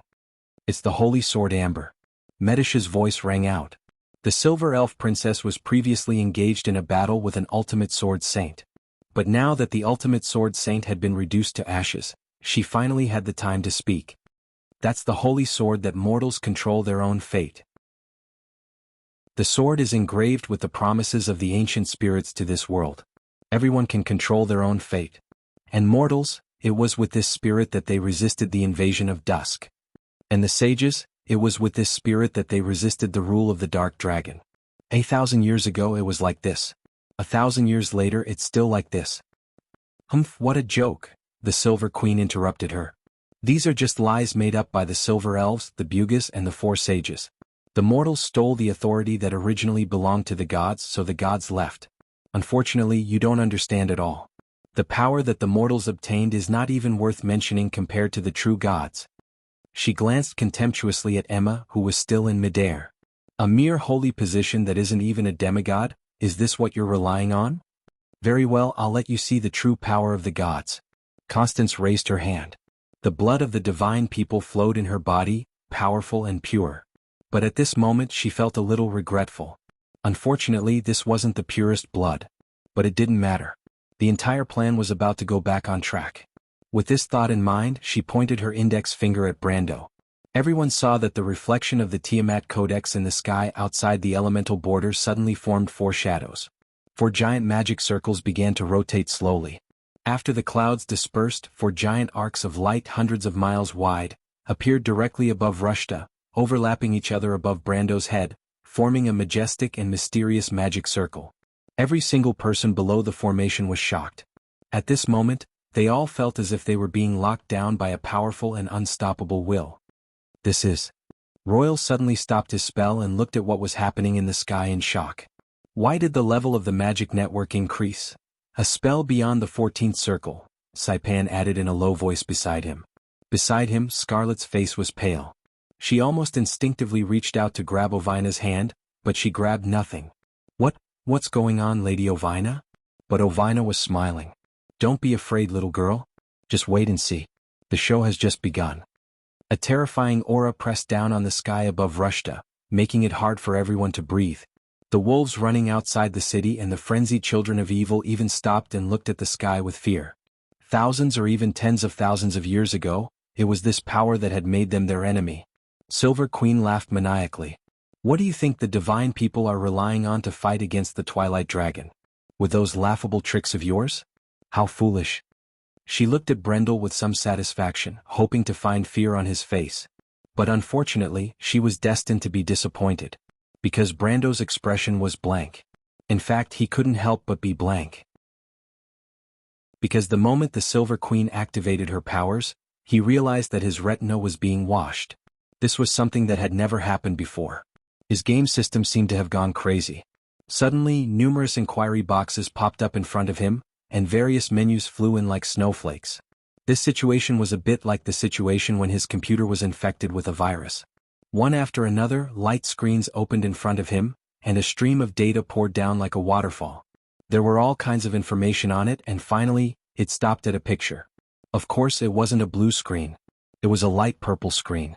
There was a circle on it, and in the center was the Ouroboros emblem. It spun and then flattened out. Then a choice popped up. Yes or no. At that moment, Brando seemed to be enlightened. He finally understood what this was. This was the demigod mode's authorization. In the past game, the Dragon of the Sky, Tiaskraz, in the final battle against Ekis, had once shared this authorization with the strongest player. In the video he had seen the exact same scene, but the emblem was not the same. That was the emblem of the dragon god Bahamut, and his. Why did it look a bit like the emblem of All for One? He remembered that at that time, it was obtained by the guild master of the strongest guild, Diamond Force. And at this moment, the same scene reappeared in front of him. At this moment, it was as if he had returned to that past dream. Everything that happened in the past was still vivid in his memory. Brando couldn't help but laugh. He looked up with a smile and looked at the Silver Queen in front of him with a strange gaze. He could not help but feel a little sympathy, a little pity. At this moment, a voice reached his ears. Her Majesty the Queen has gathered 3 divine people and requested to reopen the Truth Parliament.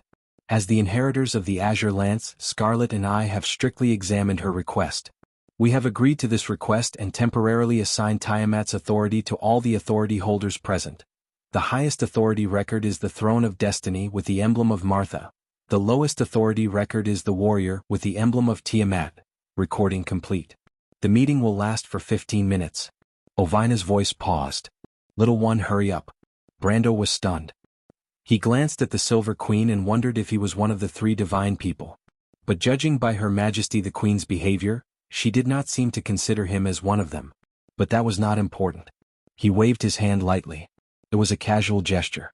But in the next moment, Royal and Saipan simultaneously felt their connection to the magic network completely cut off. The strange armor on the Highlander prince suddenly dimmed. Even the angel aroma behind Brando, after a flash of light, lowered her head slightly and stopped breathing. The terrifying aura that had locked onto the entire Lushta suddenly disappeared.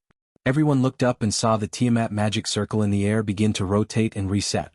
The Silver Queen looked at Brando as if she had seen a ghost. Her bloodline came from a high-ranking divine person, so she understood what had happened better than a chosen one like Ogios.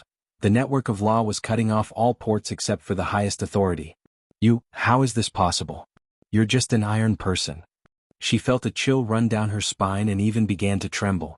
The power of the network of law was disappearing very quickly. Soon, even her footsteps became weak and she almost fell to the ground. How can you have? Brando looked at her. After a while he spoke. His voice seemed to pass through the clouds and made the whole world buzz. Your Majesty the Queen, are you calm now? Chapter 1099. The leaves hanging on the branches drooped down, and the insects quieted down. In the vast courtyard, it was so quiet that one could hear a pin drop. Everything happened so quickly that the nobles did not have time to react. In the blink of an eye, their supreme queen was kneeling on the 31st step of the St. Cantifer Palace. More than half of the Empire's supreme-class fighters were dead or injured. The entire Garden of the White Rose was a mess. The Imperial Guards were scattered everywhere, and the Flame family knight was unconscious. The descendant of Sword St. Darius was still standing at the main entrance, unharmed. He did not even move half a step. The Silver Queen had ruled the Empire for decades, but the nobles were not satisfied. Although the previous emperor was powerful, he still gave the nobles some face. The Queen treated the nobles like her pet dogs, and the harmony between the nobles and the royal family was long gone. But the opponents had already left. Those present were the Queen's close followers. The nobles could not accept letting a foreigner flaunt his power in the Empire, even if this person was the grandson of Sword St. Darius. But the problem was that no one dared to make a move. With Brando's strength, how could they oppose him? Thus, there was an awkward silence in the room for a while. Until the sound of a sword being sheathed broke the silence. Brando sheathed his sword and walked slowly into the Garden of the White Rose.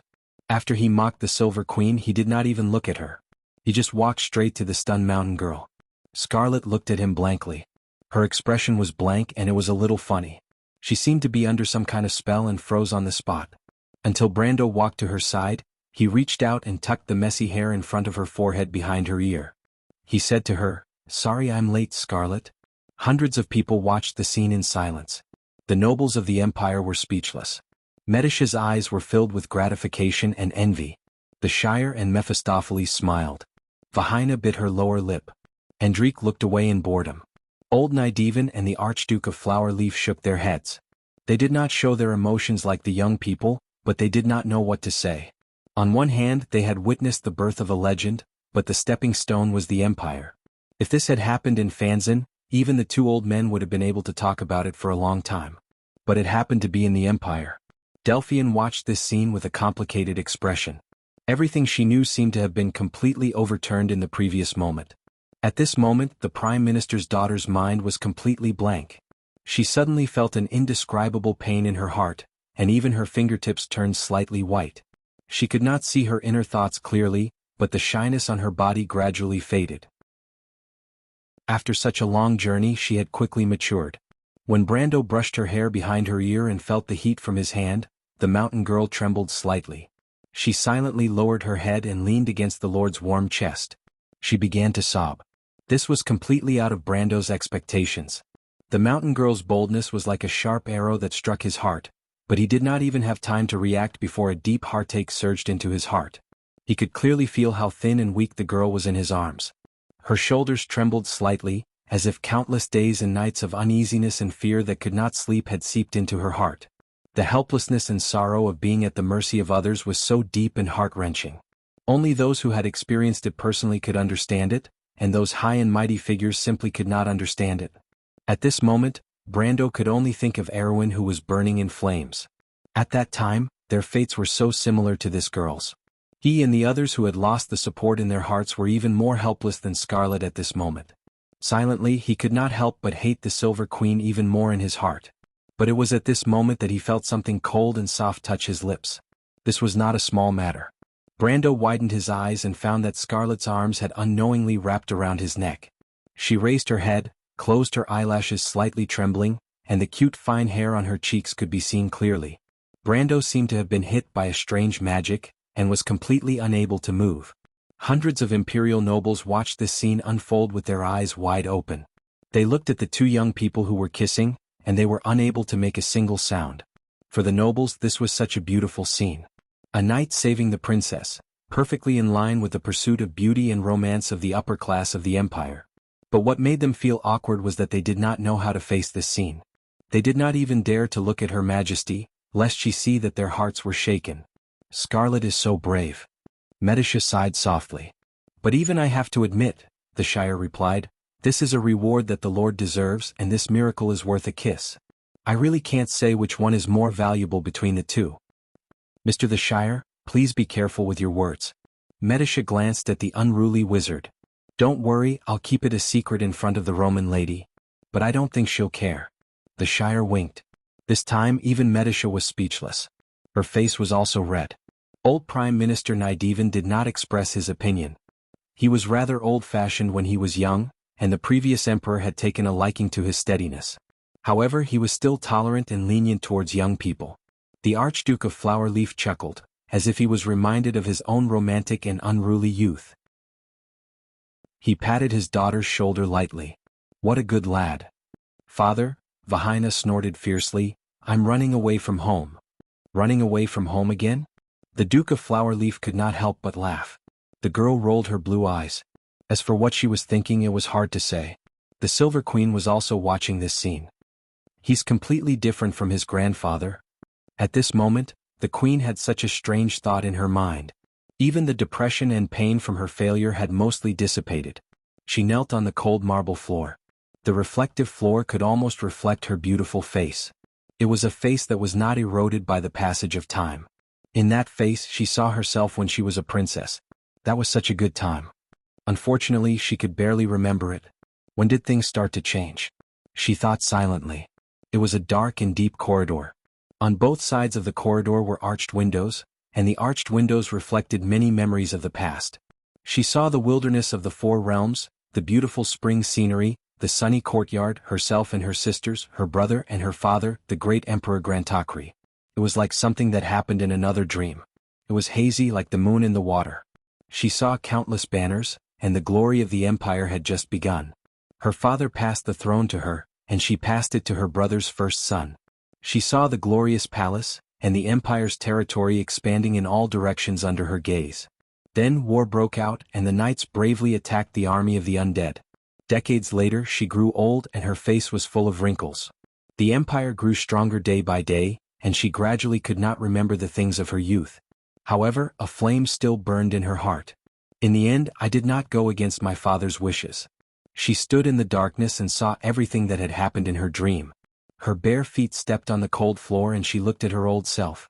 She was dressed in white and she was still young, but she was so helpless that it was as if she had been abandoned by the entire world. Why was it like this? She looked at her hands, which were slender and long. Decades had passed and she did not carve a single pattern on them. However, they were so pale that they looked like ghosts. Drip. A drop of cold liquid fell on her palm. Constance realized that she was crying. How many years had it been since the last time she cried? She could not remember. The dreamscape shattered like a mirror. The shining shards cut her skin and blood flowed out, shining with a golden light. However, she did not feel it at all. She finally remembered everything that happened in the distant dream. At the end of the corridor, she saw the mysterious altar. It was exactly the same as it was 60 years ago. Even the furnishings around it had not changed at all. She saw her 16-year-old self, the Dragon Queen Gwendolyn, and that tall and handsome figure. The three of them fell beside the altar. On the altar was a baby girl. Her features were picturesque and she was so perfect that she seemed to be the masterpiece of the Creator. Your Highness, you can't do this. Mr. Darius, this is my fault. I have to take responsibility for it.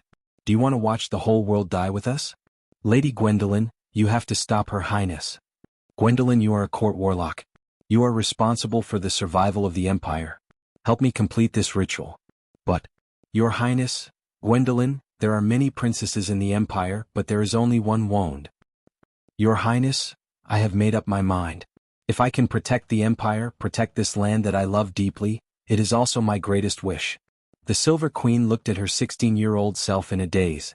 She looked at the Silver Princess of the Empire, and tears fell from her eyes uncontrollably. The memories became so vivid and deep. The fragments of the past that had abandoned her for decades seemed to come alive at this moment. She finally remembered that it was the beginning of everything, and also the end of everything. The scene in front of her began to change. It was a scene from countless eons ago. The meteorites that fell from the sky burned through the clouds, leaving streaks of light in the golden-red sky. Countless people were fleeing across the boundless plains. There were still sporadic battles happening on the elemental frontier. Occasionally, there would be a flash of explosion, dotting the vicinity of the Babel fortress. She saw a giant dragon covering half the sky. Its wings stretched from the south of the Great Plains to the north, crossing the sky. Its curved neck was like a giant tower on top of the clouds. Its entire body was emitting endless pressure. There was a rumbling sound between the clouds, and the shining tower was falling apart. She saw another scene. The blood-red setting sun passed through the 12 obsidian pillars and shone into the hall.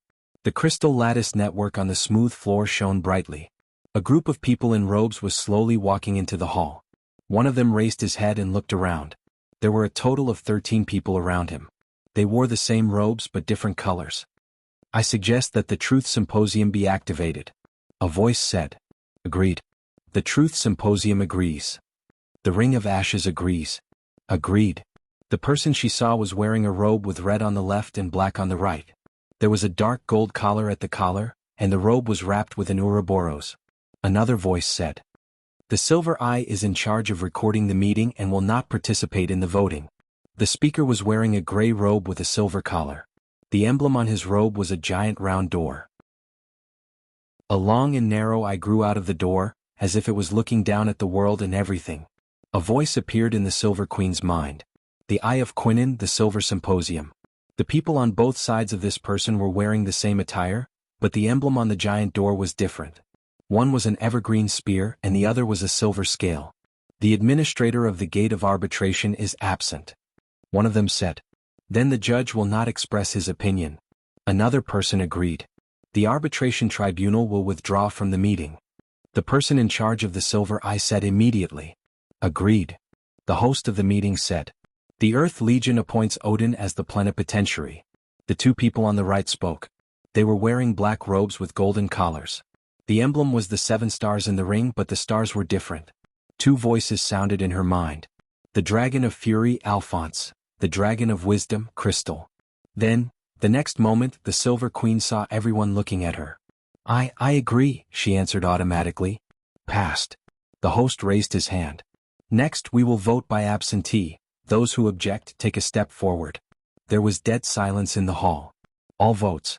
Plan name. Curved surface. Serial number. A973034X. Code name. Wound plan. The voice gradually turned into a buzzing sound. She seemed to be in the middle of a busy market, participating in it personally, but also looking on coldly from the sidelines. Some of the words became clear in her ears, while others became muffled and then intermittent. The Silver Queen stood in the crowd blankly, as if she finally remembered that she had experienced all this herself. That might have been countless years ago or it might have been decades ago. She suddenly felt a little scared and shook her head gently. Lady Martha, no, please. But the light in front of her still lost and everything became pitch black. In the darkness there was the sound of a girl crying. Chapter 1100. It was as if yesterday had reappeared. The deepest nightmare in the dream was an abyss that she would rather die than return to. But at this moment, it was displayed in front of her. Pain had once intertwined in the heart of the young princess. Even after decades of calming down in the heart of the old queen, it was difficult to heal. There was only one monotonous color in the boundless gray field. The air was cold and pungent and gray snow was falling from the sky. But when it fell on her hand she realized that it was a thin layer of dust. The boundless gray dust fell from the sky and landed on the ground, covering everything. The thick dust was knee-deep. There were some trees in the distance. They were also gray, but before they could get close they had already turned into ashes. This monotonous color outlined the outline of this world. The surroundings were empty. There was neither sound nor vitality. The The Silver Queen walked forward absent-mindedly, one step deep and one step shallow. Like a puppet, she trudged along the endless plain. There was only emptiness in her eyes. She had long known what she would see, but she could not stop herself from moving forward.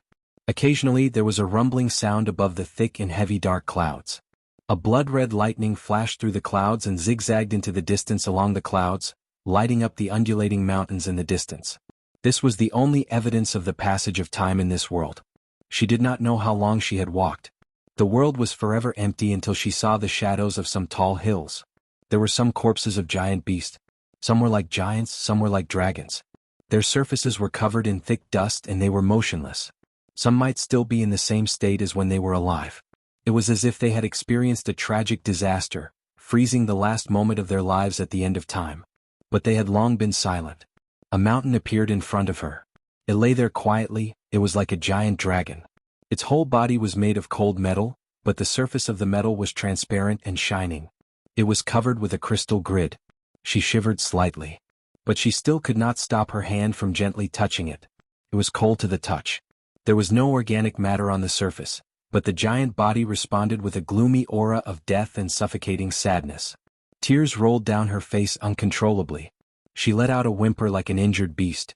The dragon's head was lying flat on the ground quietly with its eyes closed.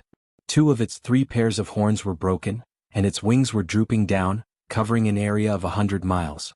There were no sounds or words to describe this scene, but the Silver Queen knew from the first moment that it was dead. He was like a god who had entered his twilight and was in eternal slumber. She was so sad that she couldn't restrain herself.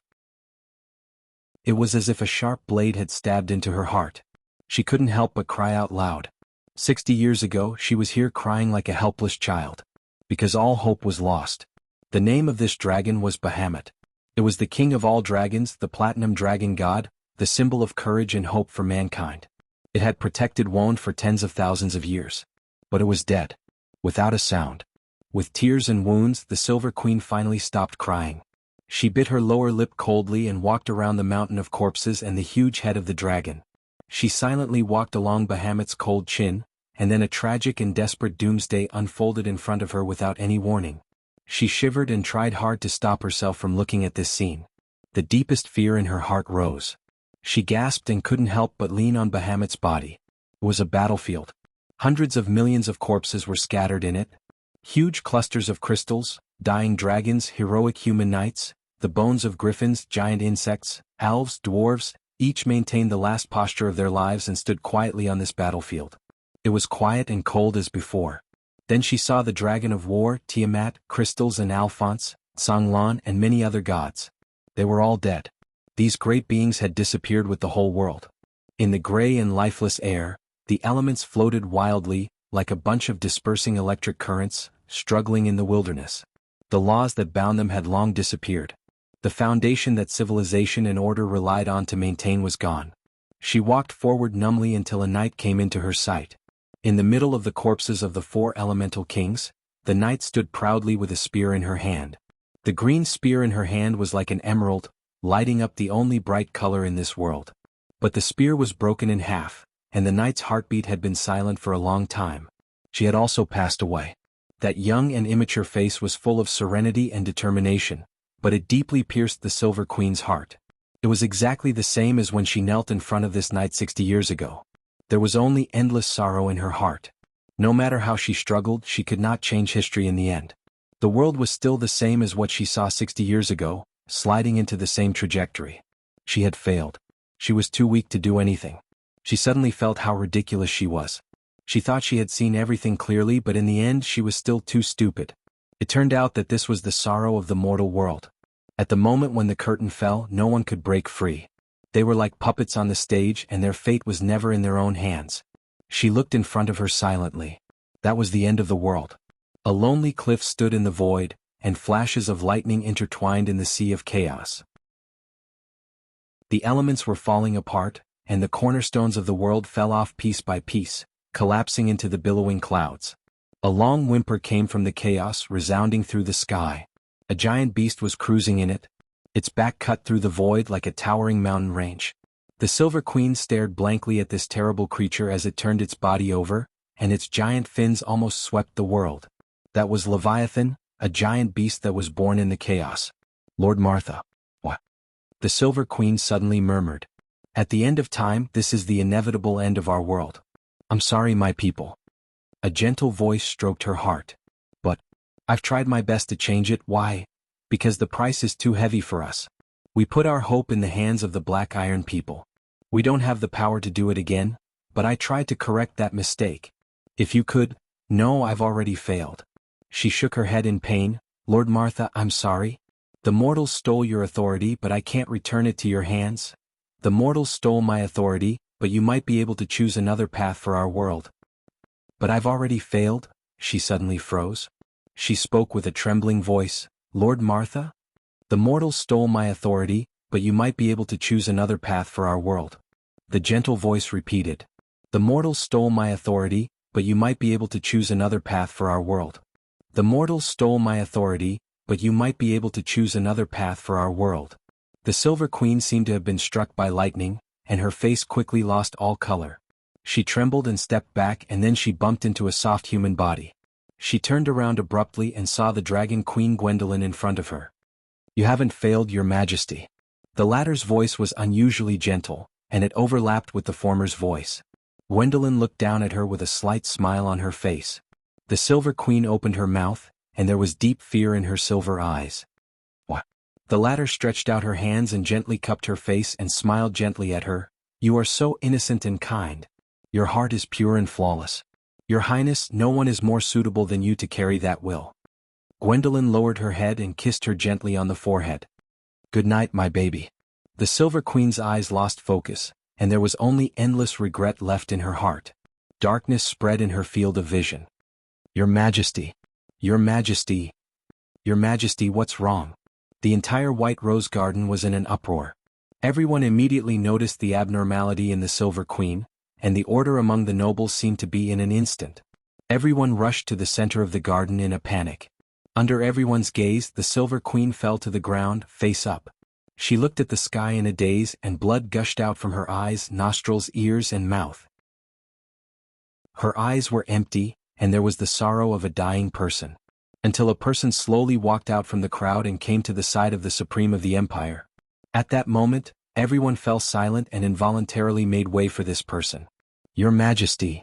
The Silver Queen recognized this voice. When she was a young girl, this voice used to be one of the most authoritative voices in the court. It was unquestionable, and it made people feel at ease. More importantly, it was the only memory she had with her father, Grand Attila the Great. It was the empire 60 years ago, glorious and warm.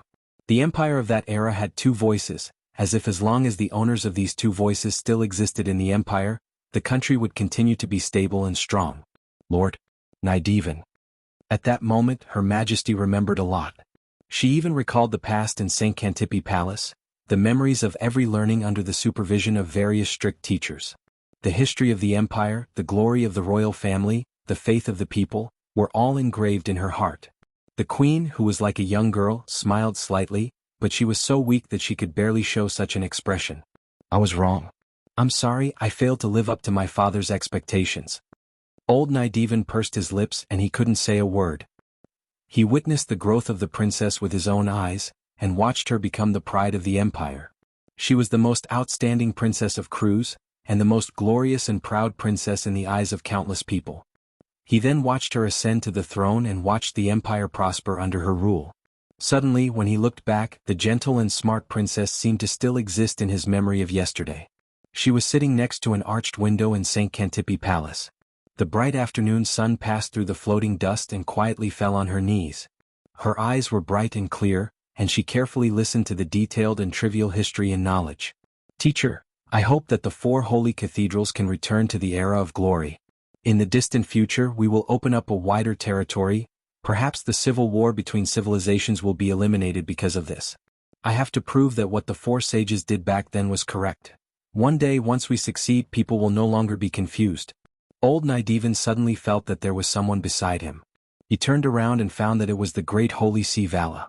The old man's expression was equally serious. Only then did he remember that the princess was once his student. The Silver Queen quieted down. It was as if she felt Vala's presence. But she didn't speak. She only listened carefully to the wind that belonged to this era. For her, perhaps this was the last time. After a long time, she spoke in a weak voice. I have something to say to Count Tanajul. Old Nidevan and Vala turned around at the same time and looked at Brando in the garden of white roses. The latter was comforting Scarlet, and could not help but frown when he felt the two's gaze. In his opinion, the Silver Queen deserved it. Besides, he was not willing to get into trouble at this time. But at this moment, he saw the pleading in the eyes of the two old men. The old Prime Minister was fine, but Vala had helped him at a critical moment. He could not refuse the other's request. He patted Scarlet's shoulder gently and came to the Queen's side. When he saw Her Majesty the Queen again, he was slightly surprised. He did not expect the Dragon Queen to act so decisively. The once insufferably arrogant Queen was now so weak that she could barely speak a complete sentence. Her youthful eyes revealed a dying luster, and it was obvious that she would not be alive for long. Her Majesty looked at him steadily, as if she wanted to see the shadow of another person in him. Brando could not bear it and asked, Is it the Dragon Queen, Your Majesty? Where is that woman? The Silver Queen shook her head weakly. She reached out her trembling hand. Brando felt a little helpless. Facing the Queen in this state, he found that he could not harden his heart. He could only bow his head silently. Only in this way could the Silver Queen's hand reach his cheek. The slender fingertips gently stroked the face, and gradually overlapped with the impression in her heart. She opened her mouth and said with some difficulty, Treat the Roman well? This sentence was like a bolt of lightning piercing into Brando's heart. The hair all over his body stood up in an instant. He stared at the weak Queen, not understanding why she would say such a thing. But the Silver Queen did not answer his question. She slowly withdrew her right hand, took off a ring from her finger, and then pressed the ring on his chest. On the ring was the supreme emblem of the Empire. Tell your grandfather that I love him. She had never regretted it. This was not something a supreme person should say, but at this moment, no one stood up to criticize her. Only the old Prime Minister Nidevan looked at the Silver Queen's action with his mouth agape. Your Majesty, you can't. You don't understand. Prime Minister. The Silver Queen gently interrupted him. The authority of the mortal world has passed away. Our world needs a hope, and I must make up for my mistakes. A moment later, the ring slipped from her hand. Her Majesty's hand fell gently. She closed her eyes. The thick and beautiful eyelashes no longer moved. In the darkness, she finally remembered how everything had changed. Darius, you must send the baby girl away. If necessary, kill her. Hurry, I'm afraid I'll regret it. I will send her away, but Your Highness, your physical condition worries me. What happened to you? She just smiled slightly. I am your knight, you must answer my question. Madam Gwendolen, what's going on? The voice asked angrily. Mr. Darius, the princess is right. The Bugas and the dragon will be here soon. We must arrange everything before then. Perhaps so, but if you can't answer the question in my heart, you will see my stubbornness. The Dragon Queen sighed. The power of the baby girl is beyond our imagination. In order to save the princess' life, I divided her soul into two and used her kind personality to seal that existence. I don't know how long this will work. My lady, you'd better be mentally prepared. The princess' temperament may change greatly in the future. I've done my best. Then the Bugas? Gwendolen's voice trailed off as if all the sounds began to become faint, as if an angel was whispering in her ear. Before the eternal darkness fell, she seemed to see a shining holy sword. She knew. That sword was called Amber. It was the sword that changed the fate of the entire world. P.S. There was a bug in yesterday's article, mainly caused by the revision of the previous article and the omission of this draft. Here to clarify, the Highlander Prince has been reduced to ashes. Secondly, I'd like to talk about the next volume. The next volume is Amber's sixth and final volume. It's tentatively named Throne of Destiny. Amber has been writing for 5 years, and more than half of the plot has been completed. It's about to come to an end. The original intention of this book was to incorporate a yearning for idealism, which is why people often say that this book is overly idealistic. However, I believe that the pursuit of idealism is one of the reasons why human nature is so noble. Looking back in history for thousands of years, regardless of whether the truth that human beings were pursuing was right or wrong, perhaps even if the process was absurd and amusing, the driving force that drove them to pursue their right had always pushed our world forward toward civilization and order. Even if there is a moment of regression, we can always look at the shining point in human nature and let it bring us out of ignorance. Perhaps desire is ugly, but at least we know how to introspect. Chapter 1101. The empire had lost its ruler, and a princess had been laid to rest on the land she loved so much. In the midst of the chaos, Brando quietly retreated. A moment ago he was the center of the whirlpool, but now he was on the periphery. Not many people noticed him except for one noble from Erewhon. Only the old prime minister bent down shakily, picked up the ring on the ground with his hand, and looked back at him, his cloudy eyes full of complex emotions. Brando came to Scarlet's side. He looked up, his eyes sweeping over the Shire, Medisha and the others, his heart full of emotions. The passing of life was so simple, often in the next moment you did not know who would be with you. He was worried about the safety of the Roman and Hippamera, and the Silver Queen's last words had brought a strong sense of foreboding, like a gloomy ghost. Why would the Empire invite a small merchant on Erewhon's diplomatic list? In terms of business talent, the Roman had just emerged, and in terms of capital, she was far from the big chamber of commerce in Ampere Seal. Brando then remembered that there was indeed something suspicious on the list, but he did not notice it at all, and his heart was full of self-blame. However, he did not think about how inconspicuous it was. Tonagel and Erewhon were no different to the Empire. They were both small insignificant places, but the latter had a lord who defeated the Holy Cathedral of Fire, and the Empire had reason to be curious about everything that happened in this land. The crowd moved slowly, bypassing Brando and Scarlet. The Silver Queen's death could be counted as the two conspirators, but at this moment, no one dared to mention it. The nobles seemed to have forgotten this point. The old prime minister did not say a word, so who would dare to overstep their authority? Some people could not even protect themselves. Who could guarantee that the officials and families promoted by the Silver Queen would not be punished after the eldest son took the throne? The prime minister was about to return to power. A small piece of pure land appeared in the crowd. Scarlet held the azure lance and stood silently beside Brando, as if she had found a familiar position. He was like a silent guardian. Brando turned around and said to the latter, "Scarlet, where is Miss Ovina?" Scarlet paused, and Ovina's voice came from the azure lance. "I'm here, what can I do for you, sir?" "Miss Ovina, you know what Her Majesty is doing, right?" "There are many answers to this question, and I have to consider how to answer depending on which identity you are speaking to me," Ovina answered seriously. "Is there a difference?" "Of course there is. If you are speaking to me as an ancestor, then I will tell you everything. She wants to reopen the Truth Parliament. If you are speaking to me as the Lord of Abes or the Count of Tonagel, then I will tell you that I have no comment." "Ancestor? Truth Parliament?" Brando thought of the many descriptions of the ancestors in the Pale poem. This term sometimes referred to the divine people, and sometimes it referred to the followers of the ancient kings, the first batch of nobles after the War of the Holy Saints. But the ancestors that Ovina spoke of were more like a proper term, because the divine people did not predate her by much. As for the Truth Parliament, he had never heard of it before. He had heard of the Truth Society, but he did not know the connection between the two. Ovina floated out of the azure lance, like an invisible ghost floating in the air. The people around her ignored her appearance. Her delicate little face was the same as a certain merchant's. She glanced at Brando and said, "The ancestors are relative to the newborn and the mixed-blood divine people. This question is a bit complicated for you, but all you need to know is that they are all divine people. The newborn is the general term for the first 3 generations of bloodline, and the mixed-blood divine people are the descendants of the divine people who were artificially bred and naturally bred. As for the ancestors," she paused. "Legend has it that they were the ones who created this world with Martha, but as for their origins I am not sure." "Then you are saying that I am an ancestor?" Brando asked. Ovina floated up and circled Brando from left to right. She said with some confusion, "Your aura is a bit strange. Although your bloodline is undoubtedly the Iron People, your authority comes from the Truth Society. As far as I know, the divine people who have the authority of the Truth Society are mostly the first 3 generations of newborn. But you are a bit special. You have the aura of Gaia's will.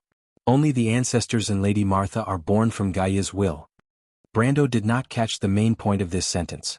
His attention was caught by something else. "You said the Truth Society?" He thought of the handsome humans in black and red robes he had seen in his dreams. The Truth Society is the central organization of the divine people. They are the leaders of the divine people. The Tribunal, the World Tree Organization, the Earth Army, and the divine people in Gaia's will are all directly under their leadership. The Tribunal, the World Tree Organization, the Earth Army, and Gaia's will. Brando realized that there were more and more terms that he did not understand. Other than the World Tree Organization, he had never heard of any of the other terms in the game. However, after coming to this world, he learned about the composition of the Earth Army. That's not easy to explain. Plus, in my era, the divine people's bloodline had already withered.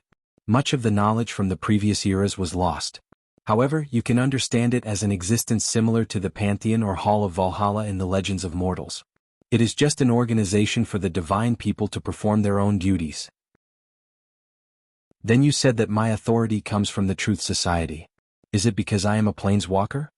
Brendel thought for a while, and it seemed like this was the only possibility. She had said that his bloodline was only an iron-ranked bloodline, and the only thing that couldn't be explained by the game system was the planeswalker system. Unexpectedly, Ovina shook her head. The members of the Truth Society are all planeswalkers, but planeswalkers are not necessarily members of the Truth Society. However, you are not wrong about one thing. The best planeswalkers are usually members of the Truth Society.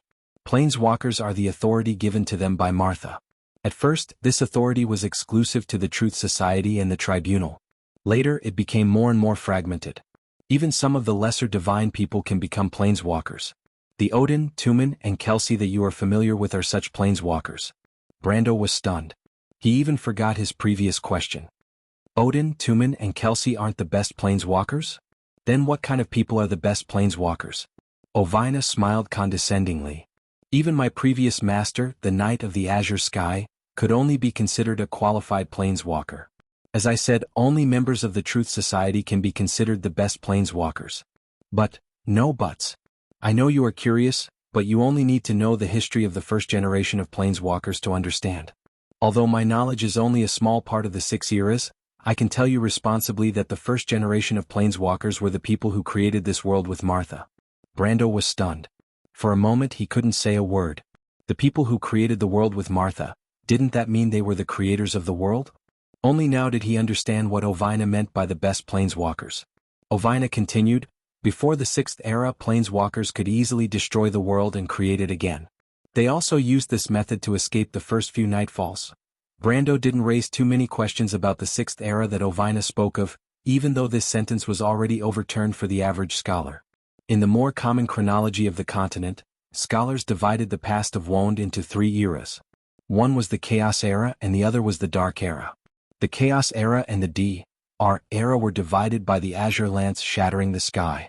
Before that, it was the Chaos Era, and the latter was the era when the Dragon of Darkness ruled the land. After the War of the Holy Saints, the Dark Era ended, and the continent entered the First Era. Therefore, these 3 eras were the common knowledge of scholars. If someone were to say that Wond still had 6 eras before the azure lance shattered the sky in front of these people, then they would be looking at them like they were looking at a madman. However, Brando already knew the story before the nightfall in the game. He didn't know exactly how many eras there were, but at least he wouldn't be surprised if Ovina mentioned the 6th era. He was silent for a moment and decided not to dwell on his origins. Instead, he asked, then is the Truth Parliament related to the Truth Society? The so-called Truth Parliament is actually the highest council of the divine people. All the divine people are members of the Parliament. However, this Parliament was initiated by the Truth Society, and the members of the Truth Society are equivalent to the elders of the Parliament. That's why this Parliament is called the Truth Parliament. As if she understood that Brando still had questions, she continued to explain, before the Age of Mortals, the Truth Parliament was permanent, but due to certain events, this Parliament was cancelled after the fall of Babel Fortress. There was only one emergency law left, which is the so-called Article 172. Article 172? Yes, the full name is Article 172 of the United Laws. It states that if 3 divine people are present at the same time, and one of them initiates, then the Truth Parliament can be reconvened. However, this is only a temporary law. The reconvening of the Truth Parliament is only one of the votes. It doesn't mean anything. Then what's the use of it? Brando vaguely understood the cause and effect of the matter. It's mainly used to decide on some urgent issues. After all, the divine people wouldn't know that after the 6th war, our heritage would suffer such a great blow that it was on the verge of collapse. The mixed-blood divine people almost completely lost all knowledge of the past, and the Truth Parliament became a mere decoration. In other words, the Silver Queen somehow received a legacy of the past, or at least a fragment of it. She knows about the existence of the Truth Parliament. Brando thought that it was most likely from the final battle or from Odin's legacy. He continued to ask, so she wants to reconvene the parliament? Ovina nodded. According to Article 172, if she gathered 3 members, then Scarlet and I have no choice but to agree to her request. Scarlet's heritage comes from the Azure Knight, and the Azure Knight is the leader of the Gate of Arbitration. Our authority is to arbitrate and review the divine people's issues. Then it looks like the Silver Queen knows about this as well, or else she wouldn't value Scarlet so much. Ovina expressed her agreement. She nodded and said, but the decision of how much authority to grant is in the hands of Scarlet and me. This meeting can be a meeting with the highest authority, or it can also be a discussion with the lowest authority. Authority? What is authority? All the power of mortals comes from authority. You should understand that other than the witches who can draw upon the power of darkness, mortals are unable to directly draw upon magic power. But in reality, our entire world is built upon order. It was Martha who used the law of Tiamat to restrain the magic power of chaos. She used the elements to reassemble and form the physical world that we see. Of course, energy also follows this restriction. Ovina gazed at the crowd in the courtyard and said slowly, the knights and sorcerers you see, the power they possess comes from their understanding of the laws. Their understanding of the laws determines how much power they can draw from the web of order and what kind of power they can summon. That's for wizards and high priests. But isn't the power that swordsmen wield physically? Brando didn't understand.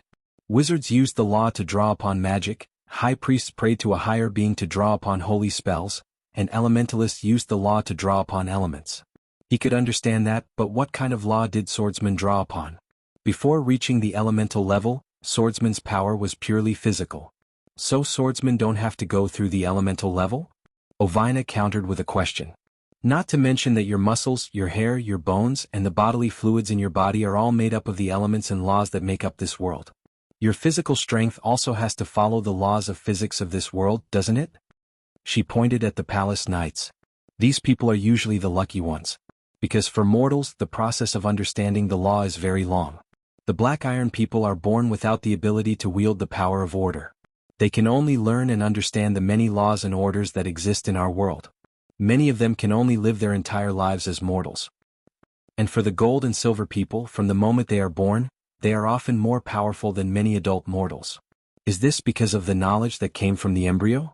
Some races may have this ability, but most of the gold and silver people's reproduction is similar to that of mortals.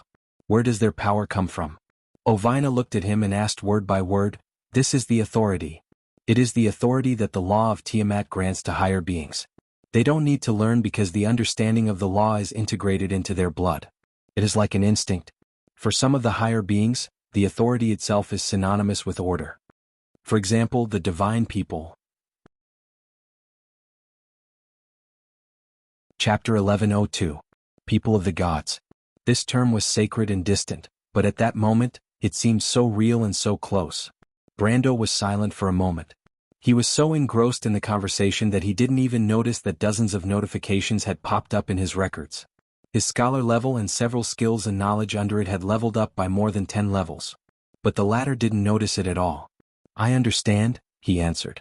But Lady Ovina, you once said that I have the authority of the Society of Truth, but I never felt it. My power still comes from learning and accumulating experience, doesn't it? Is that really the case? The spear spirit was a little amused.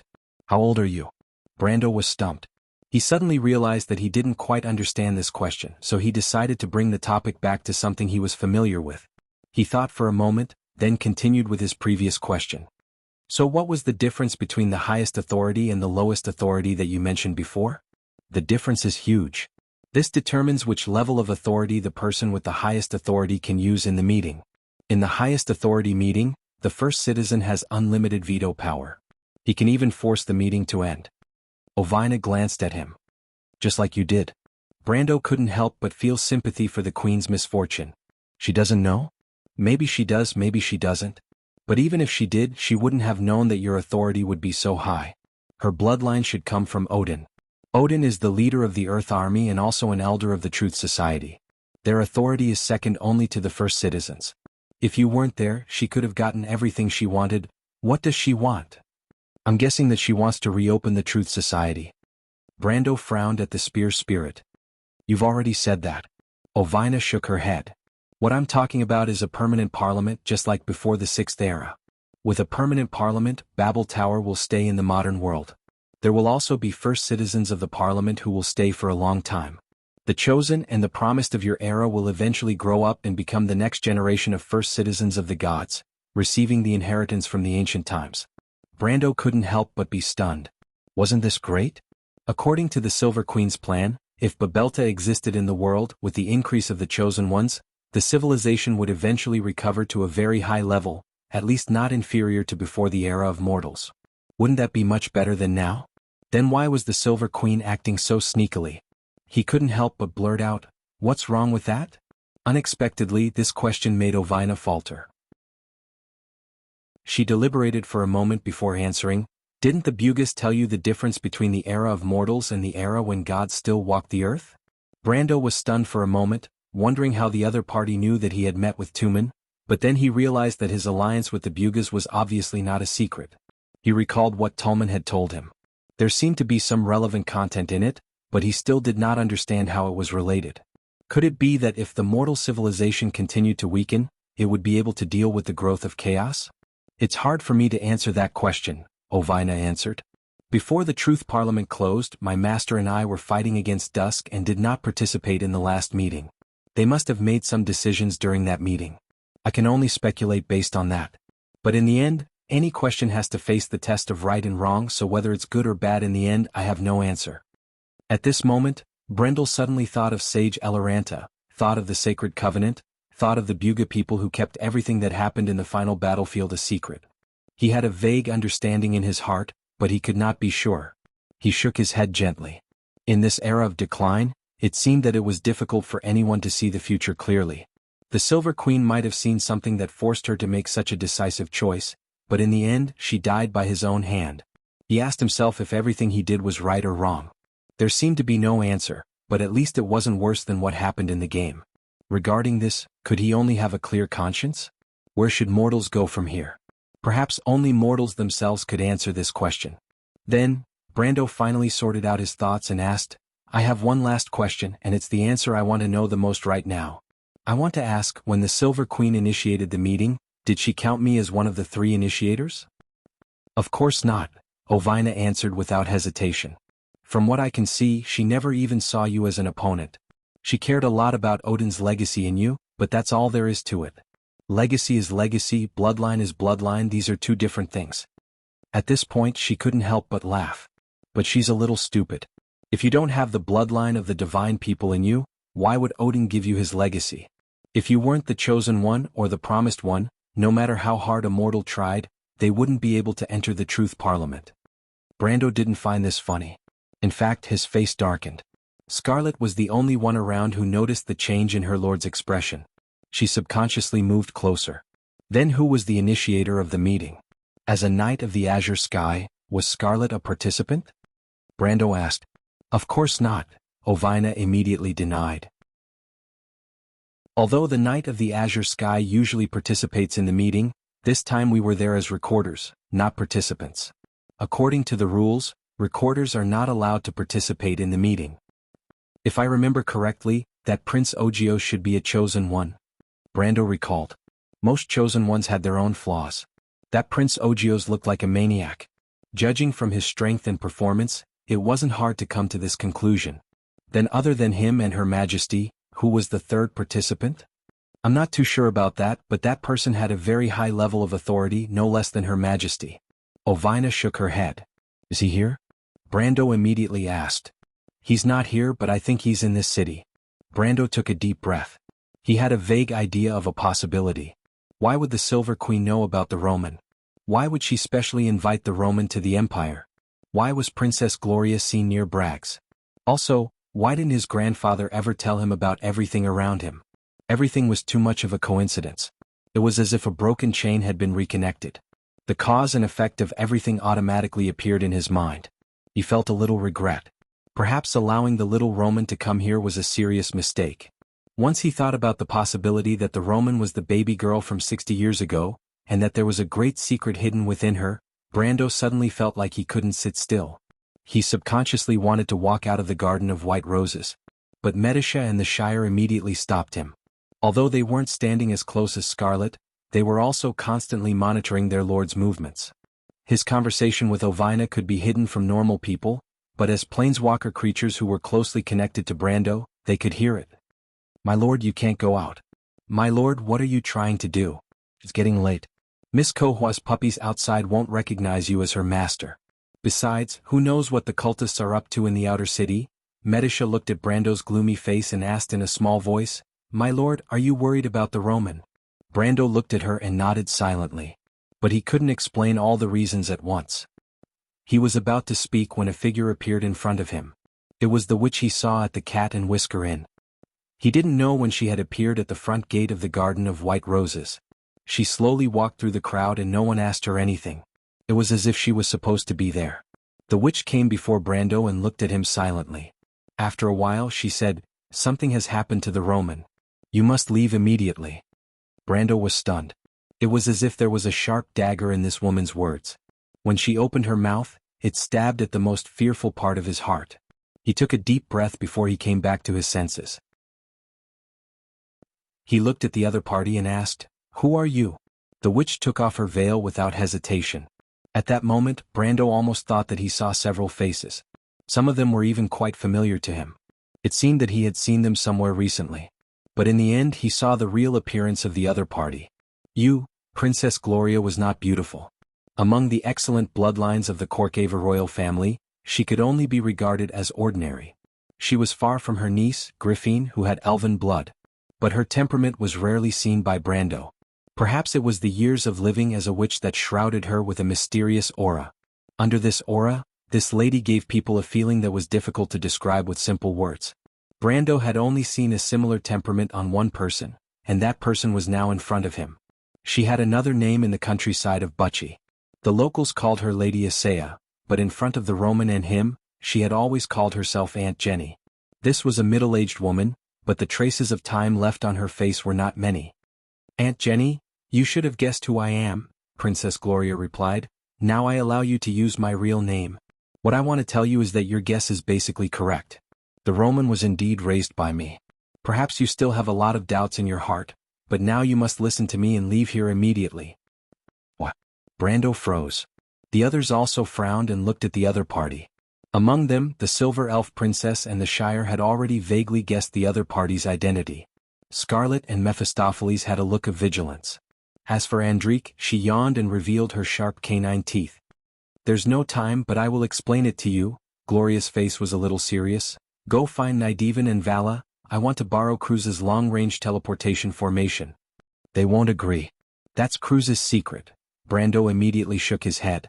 Before he understood the situation, he would never leave the Roman behind. "They will." Gloria seemed to turn a blind eye to his attitude. "You are the new emperor of the empire. If they don't want the two emperors to die on the same day." "What? Madam, what did you say?" Not only Brando but everyone around him was stunned. Even Vahina, who had been silent all this time, couldn't help but speak. "The Silver Queen gave you the Ring of Supremacy, so you are the emperor of the empire. Apart from you, no one else can touch this position before you die.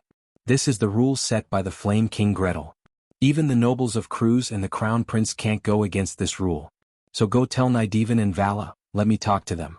Brando was silent. He faintly felt that something was wrong, but his right hand was tightly gripping the hilt of the flame blade. Princess Gloria silently watched his expression and shook her head. "Brando, don't be stubborn. You will understand in the future how important what I said to you today is."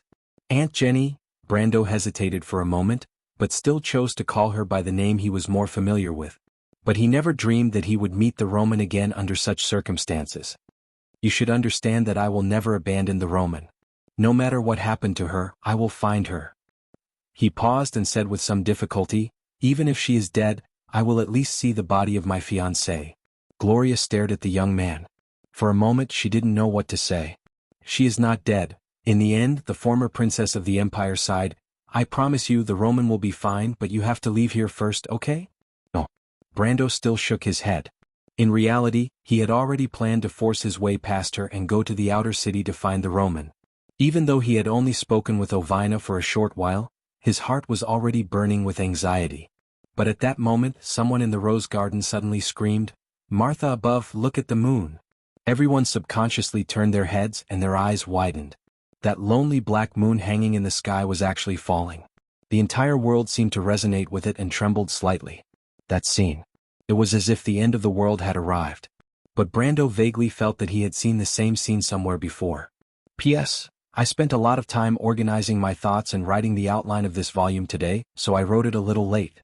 When I finished, it was already 10 o'clock.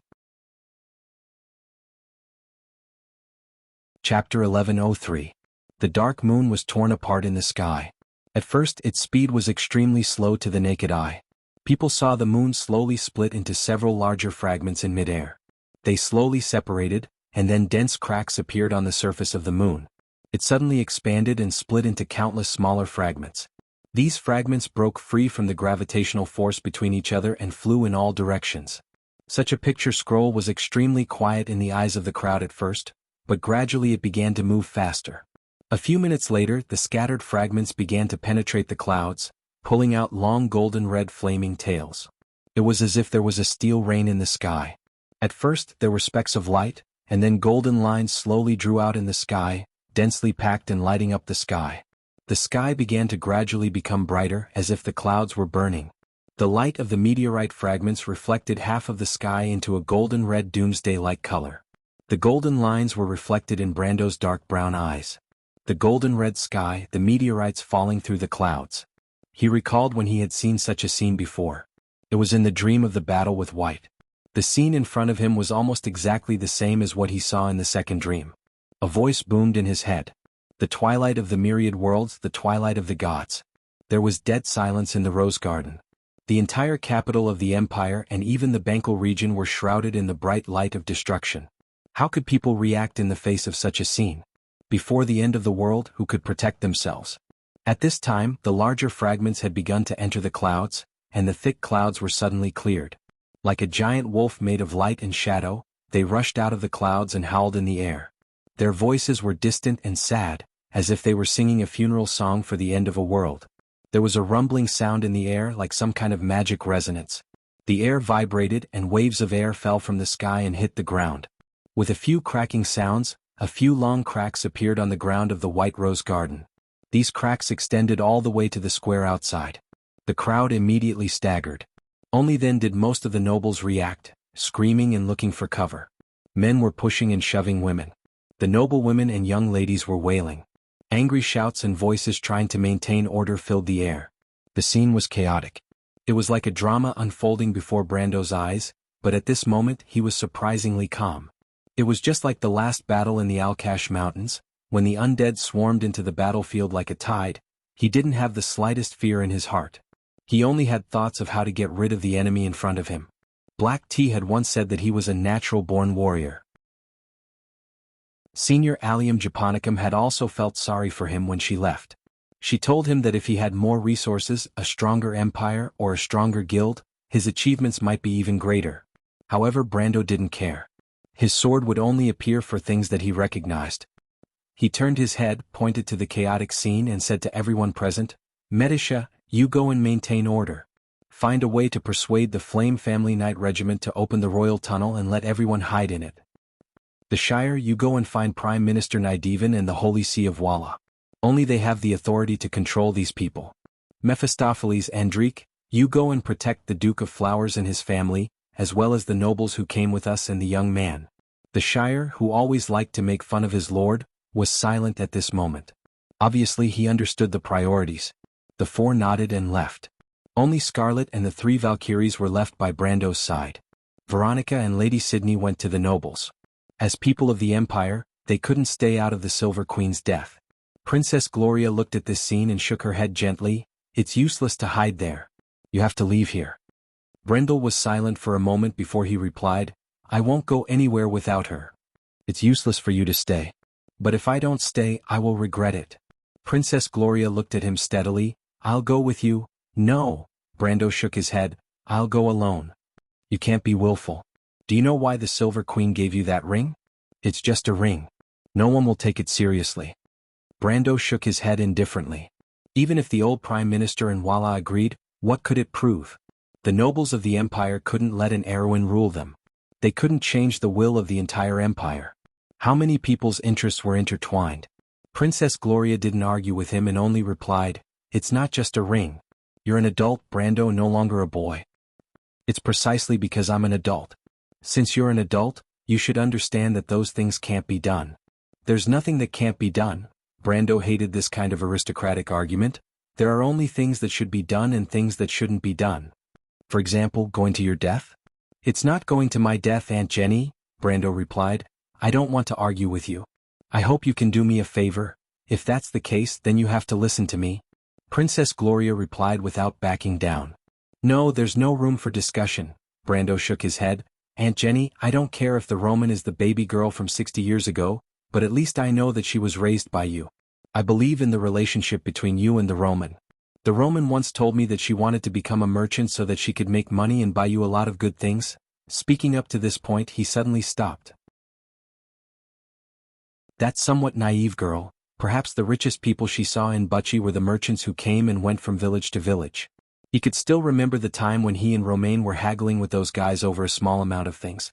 Romaine's bag was filled with all sorts of strange treasures, all of which were bought with the money that they had saved up bit by bit. To be able to become a merchant and make money was her biggest dream. Brando felt that something was stuck in his throat, to the extent that he couldn't say anything else. He just looked at the latter without saying a word. The expression on Princess Gloria's face finally softened. "What do you want me to help you with?" "You have to first tell me what happened to the Roman." Brando replied. "A part of the Dusk Dragon's will is sealed in her body. If this seal is removed, then the Dusk Dragon is likely to take over her body and descend into this world." Princess Gloria replied word by word. The screams of the crowd seemed to be far away at this moment, and the surrounding sounds became illusory. Brando didn't say a word, and the two of them were so quiet that even a pin drop could be heard. But the latter didn't say a word, not because of shock. In fact, he already had a faint guess in his heart, but when this guess was confirmed, he still felt suffocated. Back then, the Silver Queen, Darius, and the Dragon Queen Gwendolyn found a baby girl on the final battlefield. That baby girl is today's Roman, but when the three of them found the baby girl was in a dormant state. It was the Silver Queen who inadvertently awakened the latter, and then discovered that the Dusk Dragon's will was sealed in the Roman's body. Gloria continued, "At that time the Dusk Dragon was about to descend, but the Silver Queen, who realized that she had caused a disaster, resolutely decided to sacrifice herself to reseal the baby girl." "A seal that can seal the Dusk Dragon's will can be repaired so easily? Besides, a method like sacrificing one's life doesn't seem like something that Her Majesty of that era could understand, right?" Brando suddenly asked. "Naturally, someone told her, and this person was the Dragon Queen.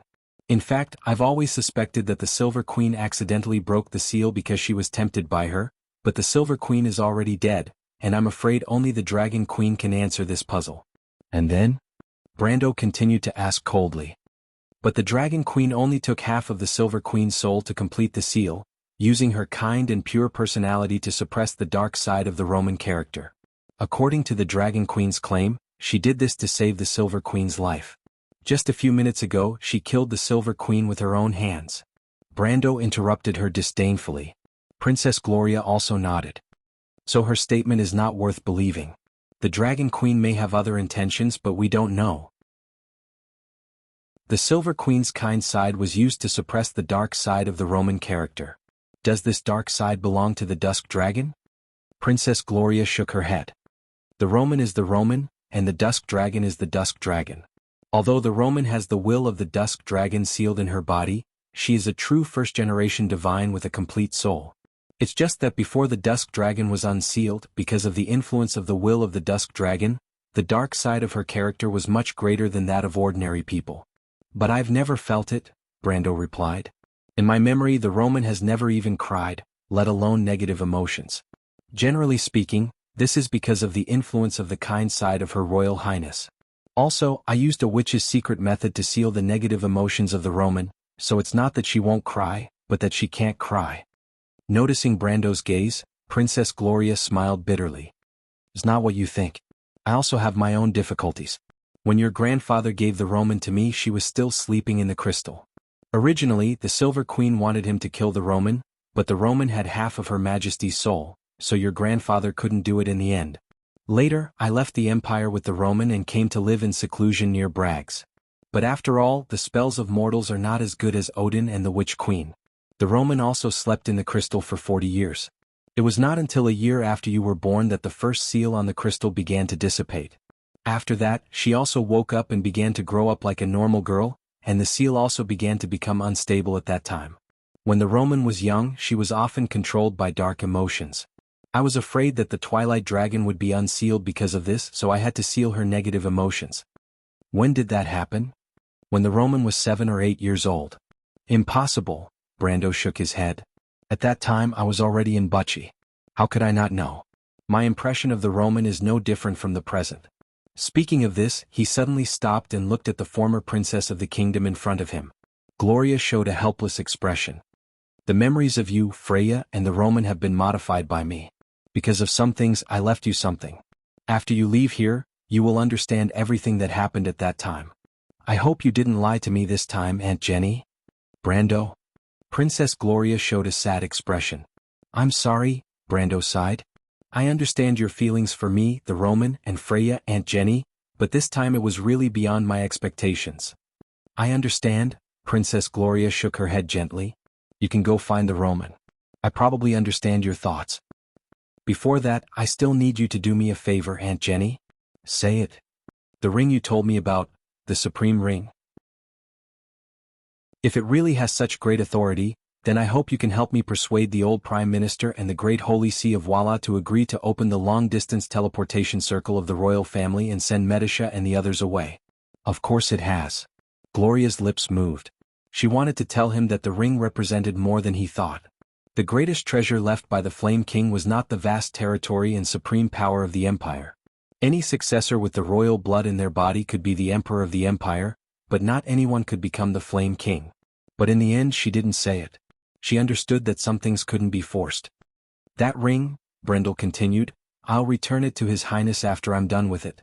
I have no intention of becoming a king, and I have no intention of getting involved in this whirlpool of disputes.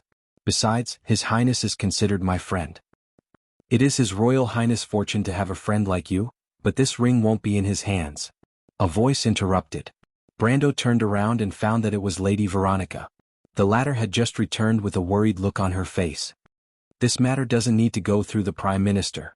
I can agree to open the long-distance teleportation circle of the royal family. But I don't think the two lords will object even if they know.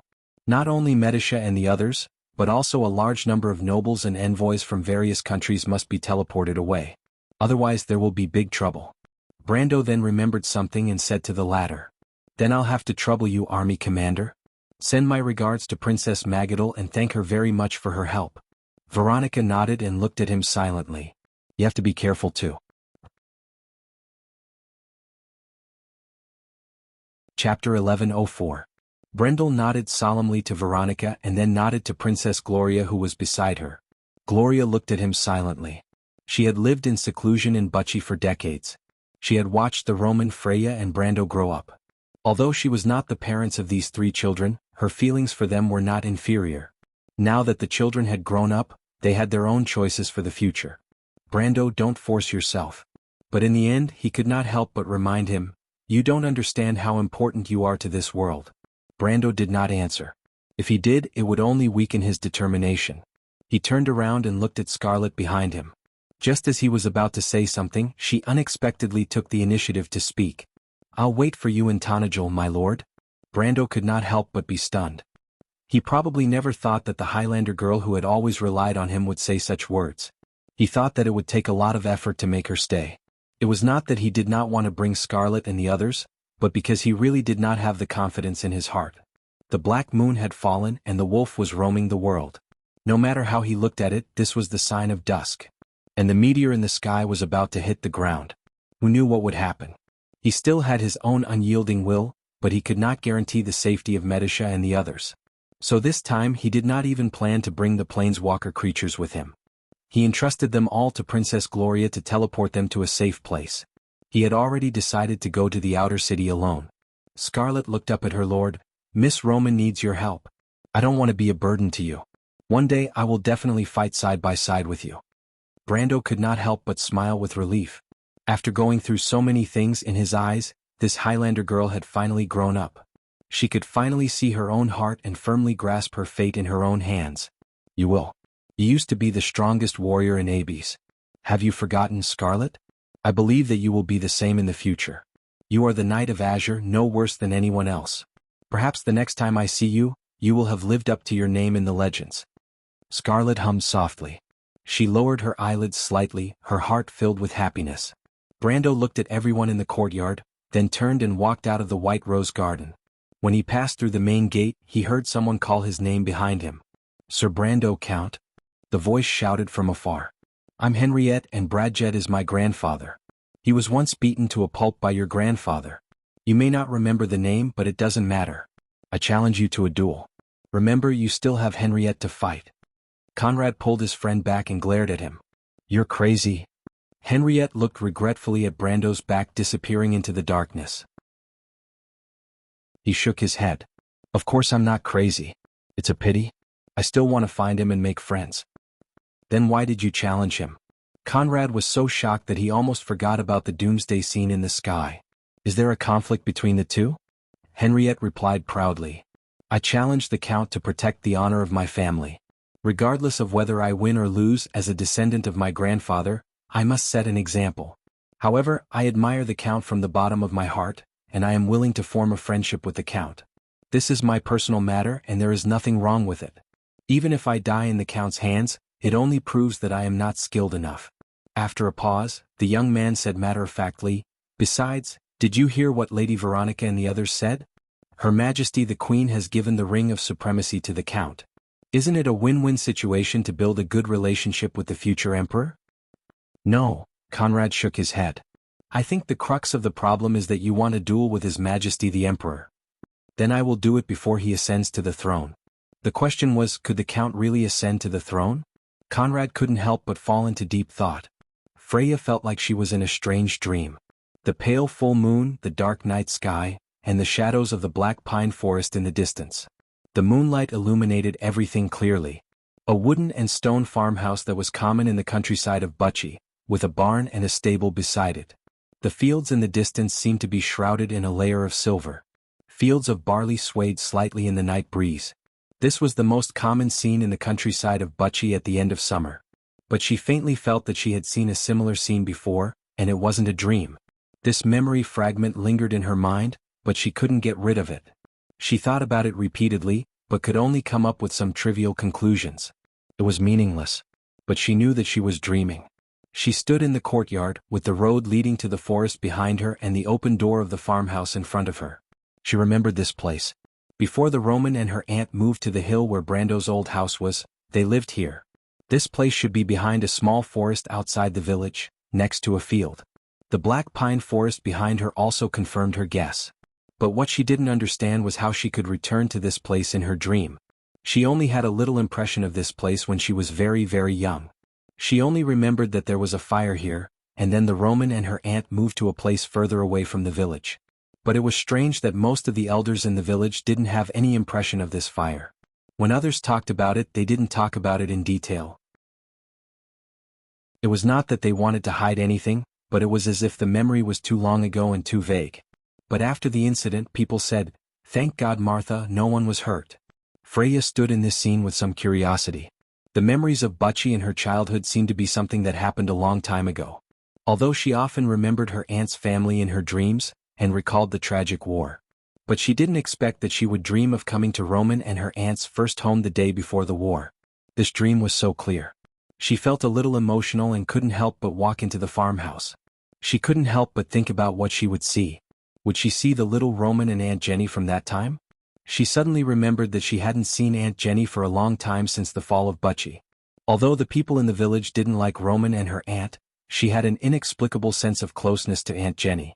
It seemed to be the same for Brando. In the village, only the three children had the best relationship with Aunt Jenny. Unfortunately, Brando would only come to the village every summer. When winter came, he would go back to Bragg's. Before the fall of Bucci, she had never been to Bragg's. She had only heard about this city from Brando and other people's descriptions. Freya didn't expect that one day she would go to so many places and come to Tonajol, which was so far away from Bucci. But her nostalgia for her hometown never stopped. With such strange thoughts, she walked into the house quietly. Then she was stunned. The house was a mess. Broken cabinets, overturned tables, chairs, collapsed stairs, and even a wall had collapsed. All kinds of utensils were scattered on the ground. Then there was blood. Bright blood. The moonlight flowed into the house through the hole, illuminating everything. The bright red blood was also quietly reflected on the walls, the floor, and everywhere. She saw 2 corpses with pale skin. One of them was even torn in half, with internal organs scattered on the ground. The other was on the bed with a big hole in the back where the heart was. Freya shuddered. She swore that she had never seen the owner of these 2 corpses, nor had she ever seen anything like this. But she felt a sense of familiarity in her heart, as if all of this had really happened before. She looked around anxiously. A low sobbing sound entered her ears. The sound was full of uneasiness and fear, as if it was so helpless that it made her heart ache. Roman? She immediately recognized the voice and subconsciously turned around. Sure enough, she saw a small figure standing there, sobbing softly. It was the Roman in her memory. He was only 7 or 8 years old, but there was a faint trace of him. Freya suddenly remembered that in her memory, the Roman had never cried so sadly. The only time he saw her cry was when the 2 of them got lost in the Black Forest. She remembered that time when she slipped and fell into a mountain stream. The scar was still on her back. In the end, it was the Roman who carried her out of the forest. She still remembered that after that, the 2 of them made a solemn vow that they would never be weak, afraid, and would never cry again. Although it was just a child's vow, Roman seemed to have really kept his promise after that and never cried again. On the contrary, since childhood, she had been crying. Thinking of this, she couldn't help but blush slightly. When she participated in the militia training, she didn't know how many times she cried in private because of the poor results. But Freya immediately woke up. She didn't understand what was going on with this dream. Was it just a simple nightmare? Or was it a sign? Witches were superstitious about the power of dreams. Although Freya was not a witch at this moment, she felt that she was sober and not in a dream. She walked over and gently hugged the crying little Roman. She softly asked, "What's wrong?" "I killed my father and mother, Freya." "What did you say?" Freya was stunned. "Where did your father and mother come from? Haven't you always lived with your aunt?" "I don't know. Ooh, what should I do? My father drank and wanted to hit my mother. I don't know what happened." "Oh, Roman, wake up. This is just a dream. Nothing like this has ever happened." The little Roman didn't seem to hear it. She sobbed and asked, "Freya, I killed my father and mother. What should I do?" She suddenly raised her head and looked at Freya nervously. "Freya, will you tell the others? They will come to kill me, right?" "Roman, what are you talking about? You will do that, right? Roman, wake up. This is just a dream." Freya subconsciously pressed on the other person's shoulder, wanting to shake her awake. She seemed to have forgotten that she was also in a dream. But just as her hands touched the Roman's shoulder, she saw the other person raise her head. There was no white in her eyes, no pupils, only a dark void. Roman looked at her coldly. "Freya, you are a traitor." "I didn't." "Roman, what's wrong with you?" Freya was shocked. "You are a traitor. Everyone has betrayed me. You're all the same." Roman said coldly. "No, Roman, how could we betray you? And Brando, he will always be by your side." Freya asked carefully, "Roman, what's wrong with your eyes?" But Roman's little face showed a painful expression. "And Brando, where are you?" Just as Freya was about to say something, she suddenly felt a sharp pain in her chest. She looked down and saw a gleaming dagger stuck in her chest. She raised her head in disbelief and looked at the little girl in her arms. "Roman?" "You took away Brando," Roman replied faintly. "I'm going to kill you." "No," Freya almost screamed, sitting up from her bed in cold sweat. She raised her head. It was dark all around. She was still in her room in Abby's castle. She froze for a moment, then realized that she just had a nightmare. "Miss Freya?" Su Xiaoxing's voice came from outside the door. "I'm fine," Freya hurriedly replied. "It was just a nightmare. Haven't you slept yet?" "I can't sleep. Miss Roman has gone to the Empire. There are too many things left for the Chamber of Commerce in Ampere Seal. Miss Roman trusts me so much, I have to live up to her trust." Hearing the word Roman, Freya's heart thumped again. She felt a little uneasy and asked subconsciously, "Is there any news from the Lord?" "No, Mississippi. Since Captain Yuta and the others sent back the news from the Evergreen Corridor, there has been no follow-up." The voice outside the door paused for a moment, then replied, "This is normal. The Empire has long lost control south of the Evergreen Corridor. It's normal that they can't send back news. But Captain Yuta and the others are traveling with our fleet. There shouldn't be a problem on the way. Freya wanted to say that she was actually worried about Brando and Roman, but she thought about it and didn't say it. She silently recalled the previous dream, but suddenly she was stunned. That's... Something in her mind seemed to shatter, and countless dusty memories were suddenly released. Freya's face was pale, and she couldn't help but tremble and lean against the edge of the bed. Brando, Roman, she...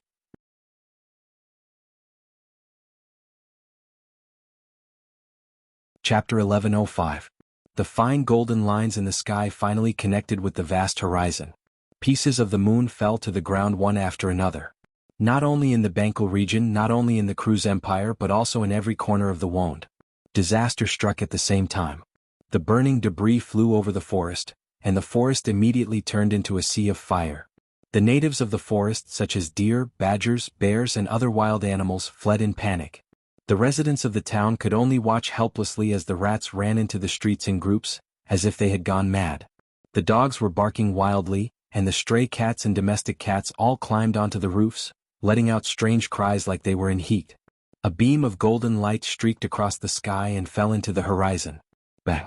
A spot of light lit up in the distance, and a moment later 2-3 spots of light shone densely together. The shockwave arrived a few seconds later, and the place close to the point of impact vaporized. Anything made of wood, including trees, instantly caught fire. Within a few seconds, everything was completely oxidized and turned into charcoal.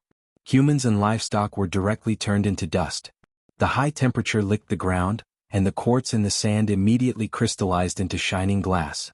In a place a little further away, the airflow turned into a hurricane and swept through the town, rolling up all the odds and ends.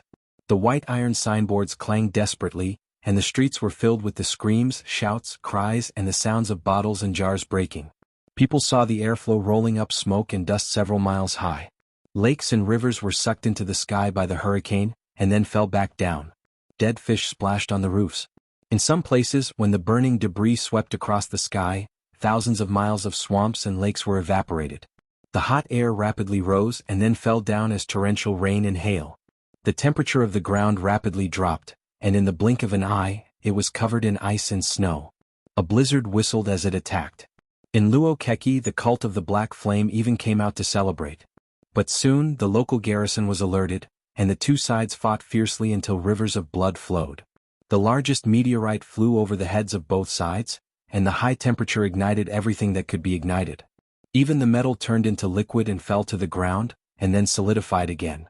The robes of the cult of the Black Flame were mostly made of linen, so the ignition point was even lower. Balls of fire rolled on the ground, wailing, or ran all over the street. The water wells had long evaporated, and even the whole street looked like a scorched hell. The destructive shockwave took away everything in an instant. The meteor crashed into the border of Broken Sword Mountain Range, and the explosion triggered a terrible geological disaster, a volcanic eruption followed by an earthquake. The ground sank and the mountains and rivers moved. Everything within a radius of thousands of miles was turned into ruins. Villages, towns, humans, and livestock were all buried. Half an hour later, a brand new rift valley appeared on the map. It spanned hundreds of miles and even caused the sublime inland sea to flow backwards, forming a future lake. The Rock Keki province had completely disappeared from the Empire's map, along with the 1.3 million people living there. But in Erewhon it was a different story. Freya, who was awakened by a nightmare, heard the screams in the yard outside. She put on her clothes and opened the window. It was 1 or 2 o'clock in the morning, but the sky was shining with a fiery red light. Bright spots of light pierced through the clouds, falling towards Menta, Radnor, and the Erek Highlands in the north, or Karsuk, Grinoires, and Viro in the east. A large flare was splitting the clouds overhead. The golden-red clouds were like flowing oil, cut in half by a blazing hot knife. The flare extended in a radial direction, heading straight for the Black Forest in the south of Abes. As it swept past the Greyhar Ridge, sparks of fire appeared on the mountain. The servants ran around the yard like headless flies, shouting and yelling. The maidservants were carrying basins to fetch water because the stable was on fire. Freya frowned as she stood by the window, shouting, "Bring my horse out, I'm going to see the princess in Valhalla. The rest of you organize people to put out the fire. The rest of you open the cellar. Let the women and children hide underground." Just as she finished speaking, a strange scene appeared. Amidst the mountains of Chablis, above a lake surrounded by a tranquil forest, a pillar of light rose from the center of the lake and shot into the sky. Then, south of Trentheim in the direction of the loop of trade winds, a second pillar of light rose. Near Brags in the valley where the saint's legacy was, a third pillar of light rose.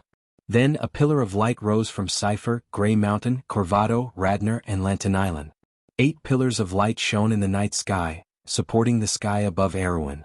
A moment later, a series of dense flashes exploded above the clouds, and the falling debris seemed to have crashed into an invisible barrier. In the sky above Coldwood Castle, a golden ring of flame was spreading out. The sky was rumbling and the falling meteorites were being torn apart.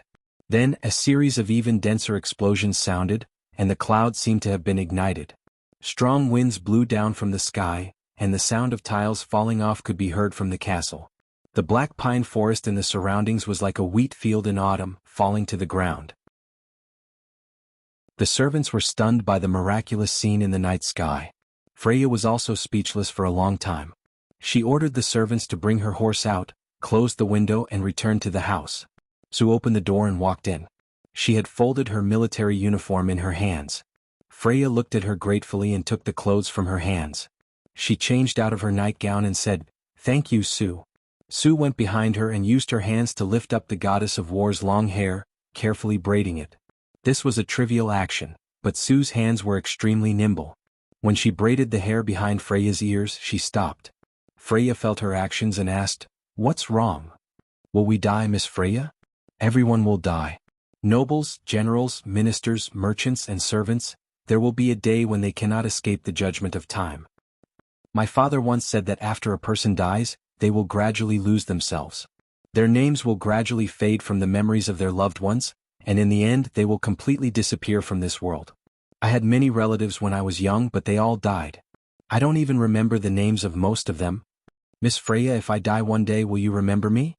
Freya turned around and looked at this Redo's daughter. "Why do you think that?" She then thought of something. "Is it because of the undead invasion? Recently, I have often dreamed of me and my father escaping from Fortress Reden.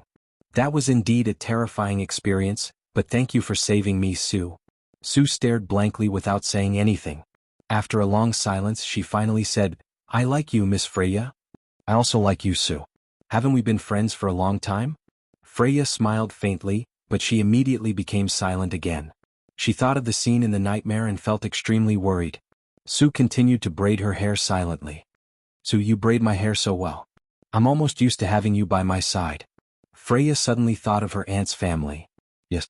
Half an hour ago, the first meteorite finally hit Lushta, the 1,000-year-old capital.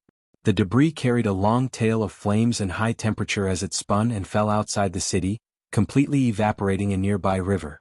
Then the resulting shockwave hit Lushta's white wall that was more than 10 miles away. After 1,000 years, Iroma's protection once again protected the city. A bright halo lit up on the white wall, blocking nearly 2/3 of the impact. The remaining shockwave scattered into the city, directly turning half of the southern part of the city into a barren land.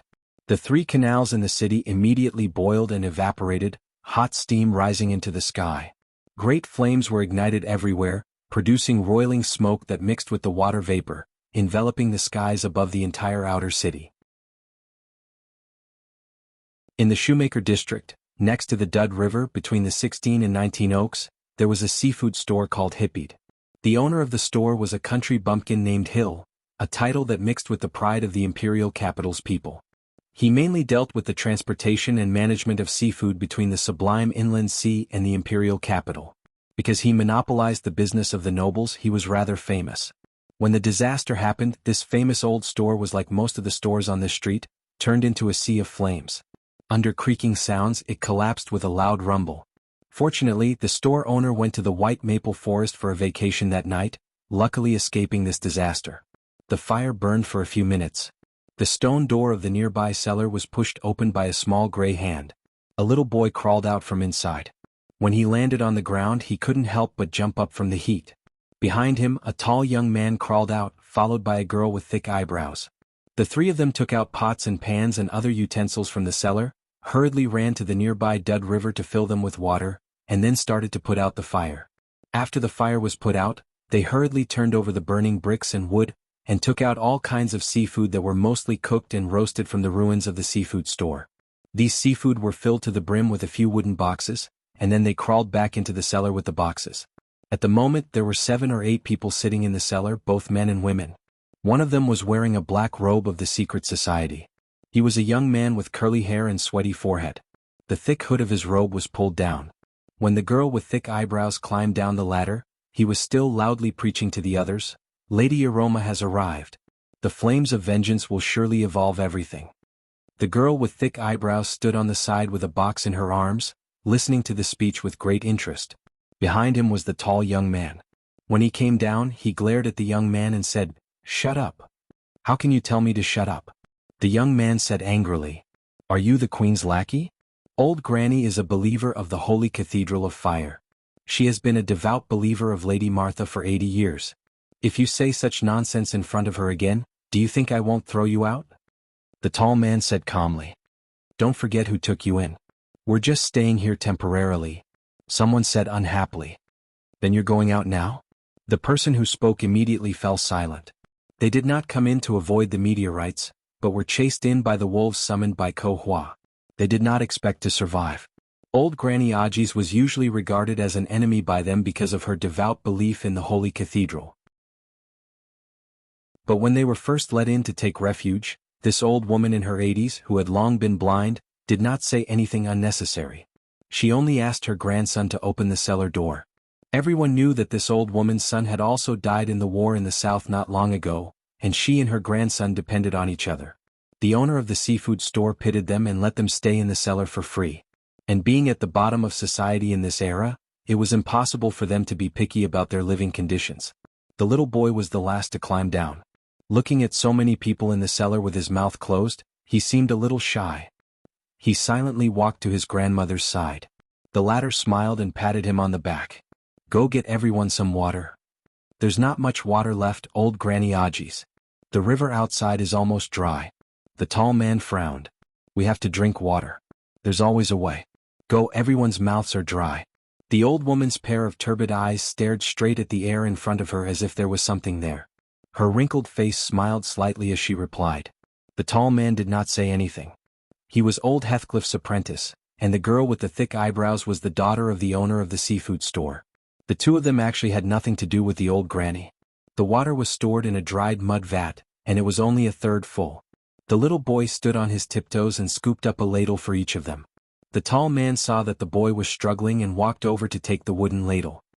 He poured half of the water in the ladle and handed it to the secret society clergyman.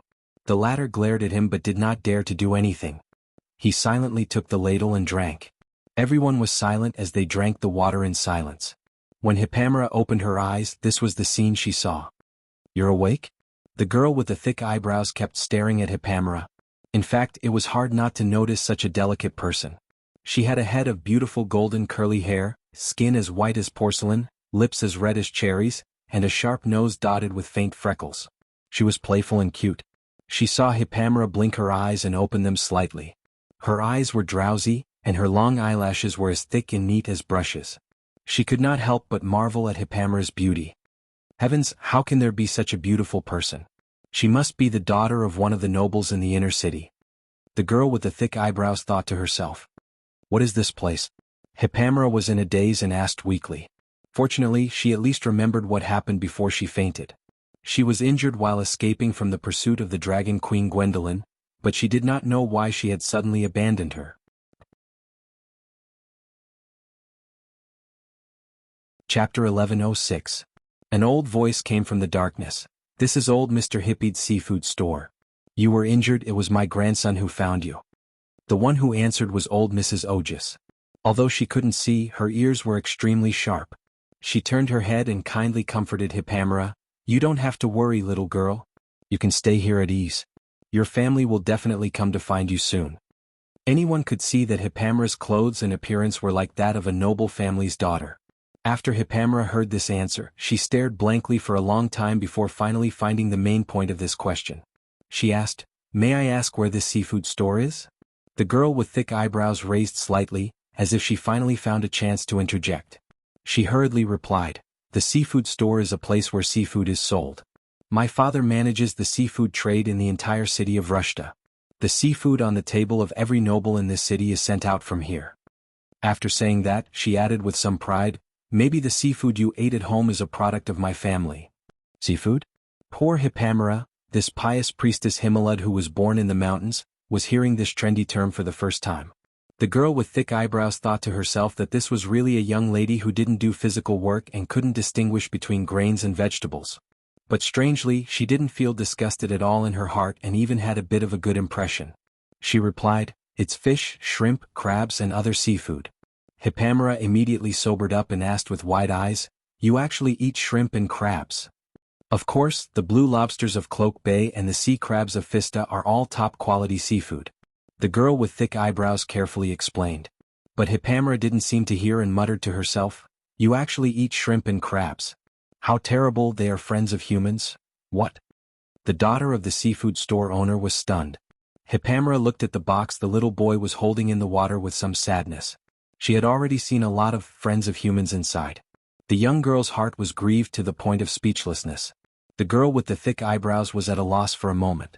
She didn't know why, but when she saw Hippamera's depressed face, she felt very sad. She quickly comforted her. It's not a big deal if you don't like to eat lobsters and crabs. Cod and sardines are also very good. I'm fine. You don't have to comfort me. Thank you."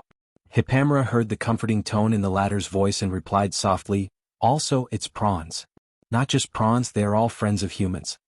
The girl with the thick eyebrows was stunned again. For a moment she was speechless. No matter how hard she racked her brain, she couldn't figure out why shrimp and crab were friends with humans. At this time, Hippamera sat up on the bed. She lifted the quilt and cast a healing spell on herself. A ball of light appeared in her hand and merged into her body, healing the wounds on her body. The seller suddenly fell silent. You are a priest?" The girl with the thick eyebrows felt that her brain was about to overload. She never dreamed that they would pick up a priest from the holy cathedral. In the eyes of the commoners, a high-grade believer who could cast holy spells had a status higher than that of the aristocrats. Hippamera looked puzzled at the group of people in the cellar who were staring at her, and replied doubtfully, "Yes, I am a priest of Lady Himalud." The seller was silent for a moment. "Martha bless you, lady, you are a priest." I didn't see wrong, did I? Lady, you just cast a profound holy spell, right? Lady, you must save us." It seemed that in an instant the crowd burst into a clamor. Hippamera was startled and quickly replied a little bewildered, "You are mistaken. That is not a profound holy spell. It is just a healing spell. It is just a second circle spell. It is just a healing spell." Everyone sucked in a breath of cold air. Perhaps in the eyes of others, there were hundreds of people in the empire who were in the supreme realm and elemental level, thousands of people above the gold rank, and countless people above the silver rank and black iron rank. They could not help but have an illusion that there was no existence below the black iron rank in the empire, and that even the commoners were at least at the level of white rank or above.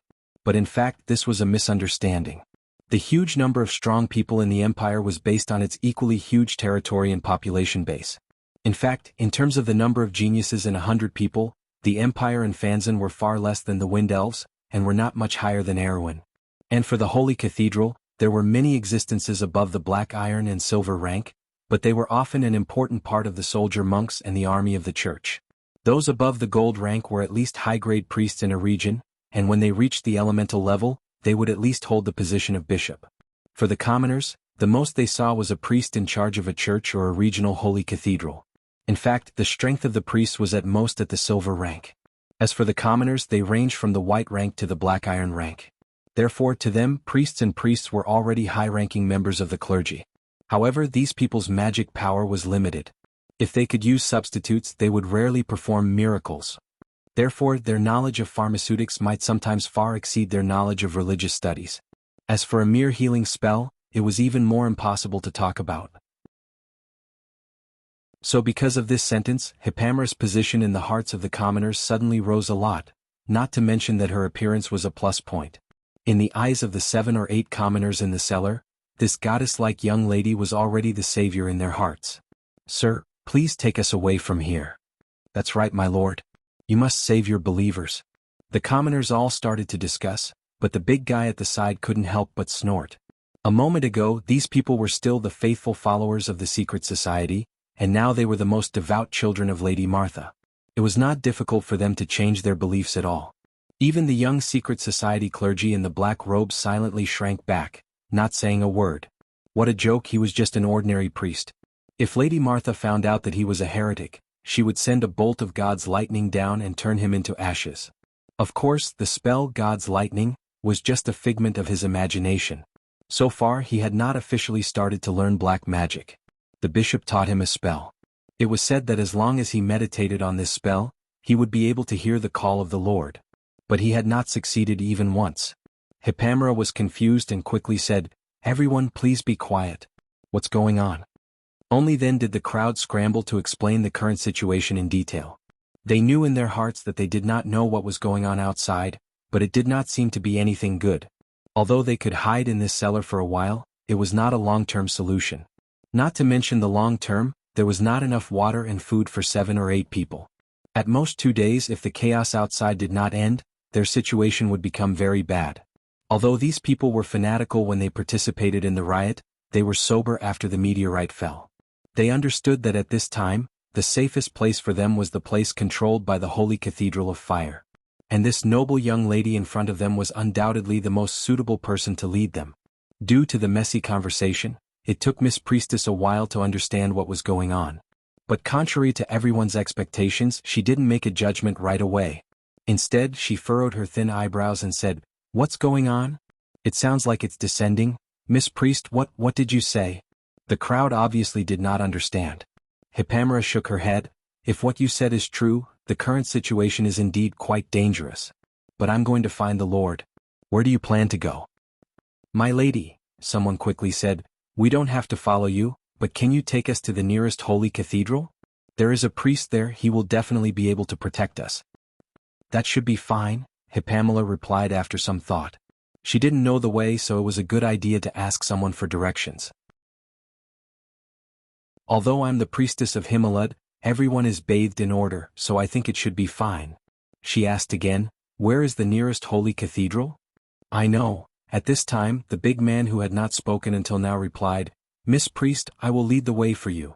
"That's good, but let's agree that I am only responsible for sending you to the holy cathedral. I still have to find the Lord," Hippamera said carefully. The crowd quickly nodded and agreed in unison. In fact, they were collecting food with the intention of going to the nearest holy cathedral to seek protection. Now that there was a high-ranking priest who was willing to protect them all the way, this was undoubtedly the most exciting news. The old grandmother was also happy. She originally planned to stay alone, but under the persuasion of the crowd, she decided to go with them. After all, there was nothing to be dissatisfied about not being separated from her grandson. Besides, everyone knew in their hearts that staying here was just waiting for death. The old woman did not want to be a burden to them. Of course, under normal circumstances, it was indeed difficult for them to bring an old woman with limited mobility. But now that Hippamera was in the team, it was another matter. The little boy still did not know what was going on, and he did not know that he was almost separated from his grandmother. After receiving the ladder's instructions, he climbed up the ladder and opened the stone cellar door above the cellar. The originally lifeless atmosphere in the cellar could not help but become a little lively. Everyone started to pack up their things, packing up water and food and bringing them with them. In this period of time, to the commoners, these were the most precious treasures. After all, no one knew what was going on outside and how long the turmoil would last. Although Hippamera wanted to look for Brando, she was not in a hurry. Instead, she looked at the actions of these people curiously. In the era she lived in, the Earth Holy Cathedral was still active in Wonde. That was before the era of the War of the Holy Saints and had a history of at least 1 or 2,000 years. Moreover, she was the saint of the Earth Holy Cathedral and did not know much about these low-level things. She could not help but be filled with interest upon seeing this. However, before everyone was ready, the grandson of old grandmother Ajis jumped down from the ladder and said softly, "There are people outside." The cellar instantly fell silent. The big man asked, "How many people?" The little boy threw a glance at the secret society's priests who were standing in a dark corner behind them and said, 7 or 8 people like him. It's the secret society's disciples." Everyone suddenly became nervous. Although they were still the most fanatical believers less than an hour ago, their minds were now clear, and their survival instinct took over again. Who knew if these secret society's disciples would have a conflict with the priestess? This was their only hope. These commoners could not tell the difference between the priestess of the Holy Cathedral of Fire and the priestess of Himalad, but they did not think that she would have a good relationship with the secret society's disciples. It had to be said that although the commoners living at the bottom did not have much knowledge, they had simple values and political views. After they analyzed the pros and cons, they immediately said to the little boy, "Quickly go and close the cellar door again. It's too late." The little boy shook his head vigorously. "When I came down just now they already saw me." "Sai, how can you be so careless?" Everyone suddenly felt distressed. Looking at their expressions, Hippamera could not help but feel a little worried. She was not as heartless as the Roman, nor was she as clear as Brando about the hierarchy of power in this world. Besides, there was a horseshoe beetle, a dragon queen, and so many supreme-class masters in the city that could threaten her. She did not know who these secret society's disciples were, and for a moment she was a little nervous. While she was worrying, a series of messy footsteps came from above the cellar. Everyone suddenly fell silent, only the eyes of the young secret society's disciple were a little bright. Of course at this time he did not dare to say a word. Although his fellow disciples were above, the priestess was still in front of him. It would only be a matter of minutes before she turned him into ashes. At this time he was still thinking about the priestess's thunder. The atmosphere in the cellar could not help but be a little strange for a moment. Everyone had different thoughts in their minds. The footsteps above were getting closer and closer. They chaotically crossed the open stone door of the cellar and went in another direction without stopping. Everyone was stunned. The joyful expression that just showed was also frozen on the young secret society's disciple's face. For a moment he did not know how to close his mouth again. His face almost twitched, looking very strange. Fortunately no one noticed this. Hippamera looked at them and asked, "What do we do now?" "Let's wait." Someone said. "Let's wait." The others quickly responded. No one dared to take the risk at this time. Chapter 1107. Her emerald green eyes reflected a thin golden trajectory as it fell into the horizon. A wind blew in the forest, and the shadows of the canopy in the distance surged and the leaves danced. The leaves of the March laurel fell on the balcony and blew into the inner palace. Light flowed into the main hall, illuminating the marble pillars. Eloranta watched all this quietly, while the left and right quietly looked at their great sage. This seemed to be faintly announcing the end of an era, but few people understood what it meant. After a moment of silence, the former suddenly walked down the steps, the hem of her silk robe spreading across the marble floor. She turned around and said to the two popes of Fanzan, "Your Majesties, it is time. The prophecy of the past is now. Perhaps we will be destroyed or the world will be reborn, but mortals will have the power to decide." The great sage bowed slightly and said, "Your Majesties, please lend me a hand." "This is our duty," the former pope hurriedly replied. "Please rest assured, the empire will always follow the will of Lord Fanzan, great sage." The current pope also added, "The envoy is already on the way, great sage," but he was a little hesitant. "But I am worried about the wind elves. They will agree they have a 1,000-year-old monarch now." Eloranta smiled gently as if thinking of an old friend. She turned around and walked out of the balcony, the wind pulling at her robe. There seemed to be an invisible door outside the balcony, and when she walked through the door, her figure gradually faded. Then it gradually disappeared. In many places in the wilderness of the Four Realms and the Starry Forest, the disaster had completely changed the elegant and calm attitude of the natives. A meteorite fell on Quillings, destroying half of the court that the Wind Elves were so proud of.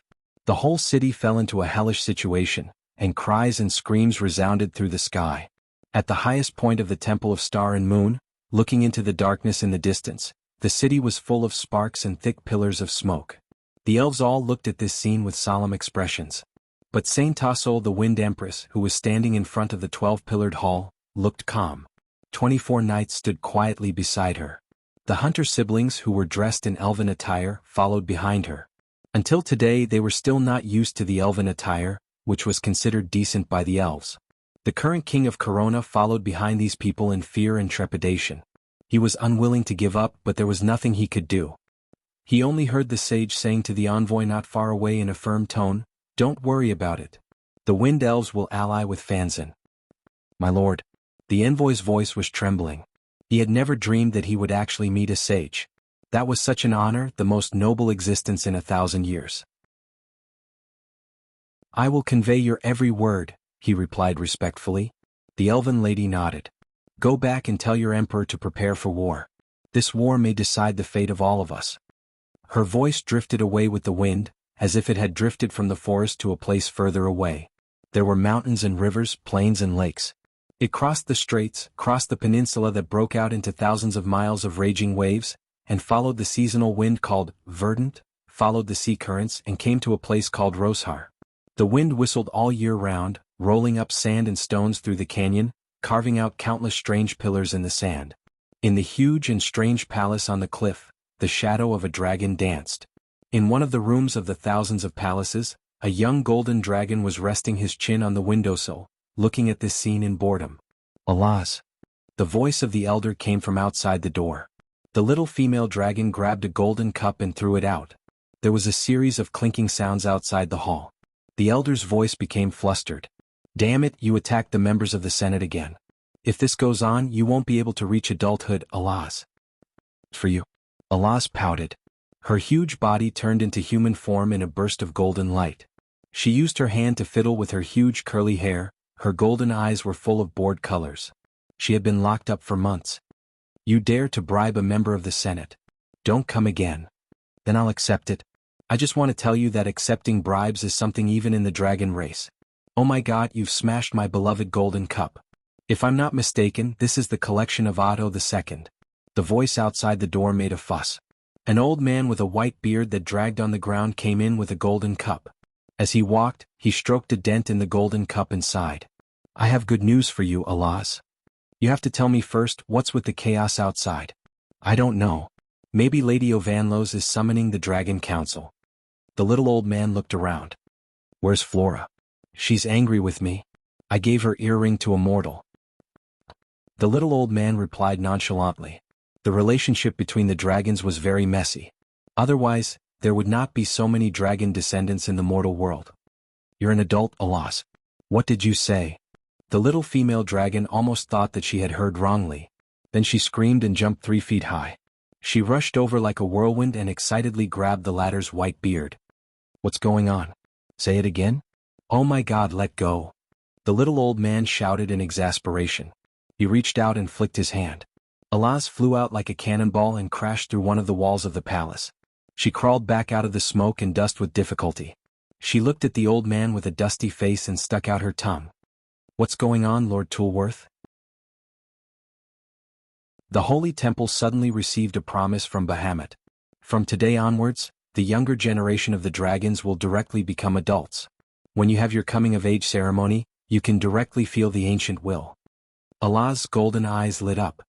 The gods are back again? That's not it. This promise is not known if it came from outside the elemental frontier, or if it was left behind before. The priests are already in an uproar and are investigating. The little old man replied. The little female dragon licked her lips. So there's a war? The latter nodded. Alaz raised her head and looked through the window. The shadow of the dragons was passing over the sky. In the holy temple of the dragons, a majestic voice was echoing repeatedly. Go to cruise. Brando Freya, where are you? A small, fearful voice suddenly flashed across Gwendolyn's mind. The dragon queen paused and abruptly turned to look behind her, puzzled. There the entire street was ablaze, with embers darting out from every window and door. Sparks rose and danced amidst the thick smoke. From time to time, the sound of buildings collapsing could be heard. Creaking sounds were heard, but the small voice seemed to be an illusion and never appeared again. She narrowed her eyes, and her pupils reflected the road surface that was illuminated by the fire. It was as if all the water had evaporated from the soil. The hot air flowed through the streets, and the air seemed to be distorted, forming sparkling ripples. The high temperature did not make Gwendolyn feel uncomfortable. Humans often rumored that dragons lived in volcanoes because dragons flew in the sky and burned everything in their path. Although this theory was full of low-level fallacies in the eyes of scholars, it was not a big deal. Ice and fire, air and earth. It was an extreme elemental environment for mortals, but dragons could draw nutrients from it. That was why humans would often find their traces in extreme environments such as volcanoes and icy peaks, swamps and mountains, leading to such misunderstandings. And for an adult dragon like Gwendolyn, it would not be a big deal even if she were to roll around in magma. Of course, unless their brains were fried, they would not really do that. Dragons also pursued comfort and a good living environment just like how they pursued wealth. In comparison, their ecology was more similar to the merchants of Moria, greedy, selfish, and greedy for pleasure. A dragon like Gwendolyn was considered an anomaly among the dragons. Just like how their own kind did not understand why they were always running around outside, there was only one reason for dragons to run around: to kidnap a princess of a kingdom and extort the king's treasury. Gwendolyn's gaze carefully searched every corner. She was a meticulous person, or perhaps a meticulous dragon. Years of living had cultivated such meticulousness, but she still found nothing. An illusion. The Dragon Queen frowned and looked at the square before her. It was the 12-month square. The square was designed and built in the year of the return of radiance. The designer was the dwarven master craftsman Hazeth Steelaxe. Of course, the square had been changed and rebuilt over 1,000 years. Even if the designer himself climbed out of his grave and came here, he might not recognize his masterpiece. Not to mention the square at this moment. Even the street guards from the day before might not recognize it. The ground in the square was blood red, just like the hills and basins that Gwendolyn saw in Billord. The soil was rich in some kind of metal element, and the ground was bright red. However, the ground had cracked under the high temperature like a dry field. The Dragon Queen walked slowly on the dried blood scabs, and the sound of cracking bones sounded like she was stepping on broken bones. The statue of Duke Knight Duke had completely collapsed from its pedestal. The stone statue lay in pieces in the middle of the square. His head and left arm were by the fountain, while his torso and lower body were in the middle of the square. The warhorse lay at the bottom of the dry pool, its right hand still holding a long sword, the tip of which was pointed at a charred skeleton not far away. Gwendolyn walked across the square and came to the skeleton. She saw the tree-shaped pendant hanging on the neck of the skeleton, and pulled it off with her hand. At this moment the skeleton moved slightly. Its upper and lower jaws shook, and the charred vocal cords let out a hoarse and weak voice. "Save me. My lady, save me. Is the ritual a success?" "It's a success. My lady, save me." Gwendolyn looked back. The blood pattern in the center of the square was in the shape of a whirlpool. The charred corpses were scattered around the center of the whirlpool. She saw a few footprints leaving towards the northeast. "You did well. Save me, my lady." Gwendolyn smiled and put her hand on its head. "No." The charred man screamed unwillingly. "Why should you be afraid? Death is the best redemption." "What, my lady?" The latter trembled in fear. Gwendolyn's golden eyes looked at him with pity. "No one will die in vain. The dead need justice. No, you will go to hell too." The voice stopped abruptly. The Dragon Queen silently threw the bishop's corpse away. "Yes, I will go to hell too. Soon," she replied softly. "But it was all worth it." She turned back and looked at the dancing sea of fire. It was as if she saw a quiet and confident figure in the flames. That figure looked at her silently through the fire. "I'm sorry. We have no other choice. This is the fate of the mortal world." Gwendolyn sighed. The long passage of time had caused life itself to lose its meaning. For beings with eternal life, emotion seemed to have become weak. Only the eternal goal at the end of the long path attracted their attention. She had seen many mortals. The short lives of mortals were like the snap of a finger in her eyes. Their existence and death were but the blink of an eye. She would more or less recall it, but the feeling of sympathy had long since disappeared. But there would always be kindness and innocence that would move the heart. If it was possible. Unfortunately, she could not give up all of this for anyone. When she inherited this bloody legacy from the hands of her predecessors, she had already understood this in her heart. She had to be responsible for everyone who had sacrificed themselves for this over the past 10,000 years. Even if they were unwilling, it was not important. If the tree herders could succeed, then everything would be worth it. She left the bishop, who was no longer breathing, turned and walked towards the northeast. Soon she found the corpse of a giant wolf in the sea of fire. It was the son of Fenrir. But the latter's stomach had been cut open, and its internal organs were all over the ground. Half the street was filled with the beast's foul and smelly blood. The Dragon Queen came to the corpse, squatted down, and reached out her hand to search its stomach for a long time. Then she retracted her bloody hand. No heart. She nodded in satisfaction. But this action suddenly froze. "Brando Freya, where are you?" A somewhat frightened and small voice asked in her heart. "Who is it?" The Dragon Queen stood up and looked around with a vigilant gaze. The sea of fire around the square crackled and burned, but no one answered her question. Other than the sound of burning, there was no other sound. But it was at this moment that the voice sounded again. It was ethereal like the sobbing of a ghost. Brando Freya, where are you? I'm so scared. You're tuning in to the Han Lee's Wuxia Chronicles YouTube channel. We're so grateful for your support, and don't forget to subscribe to join us on this incredible journey through captivating stories. Your generosity through donations truly makes a world of difference, as it's the primary source of revenue that allows me to expand and enhance this channel for you. Thank you from the bottom of my heart for being a part of this adventure.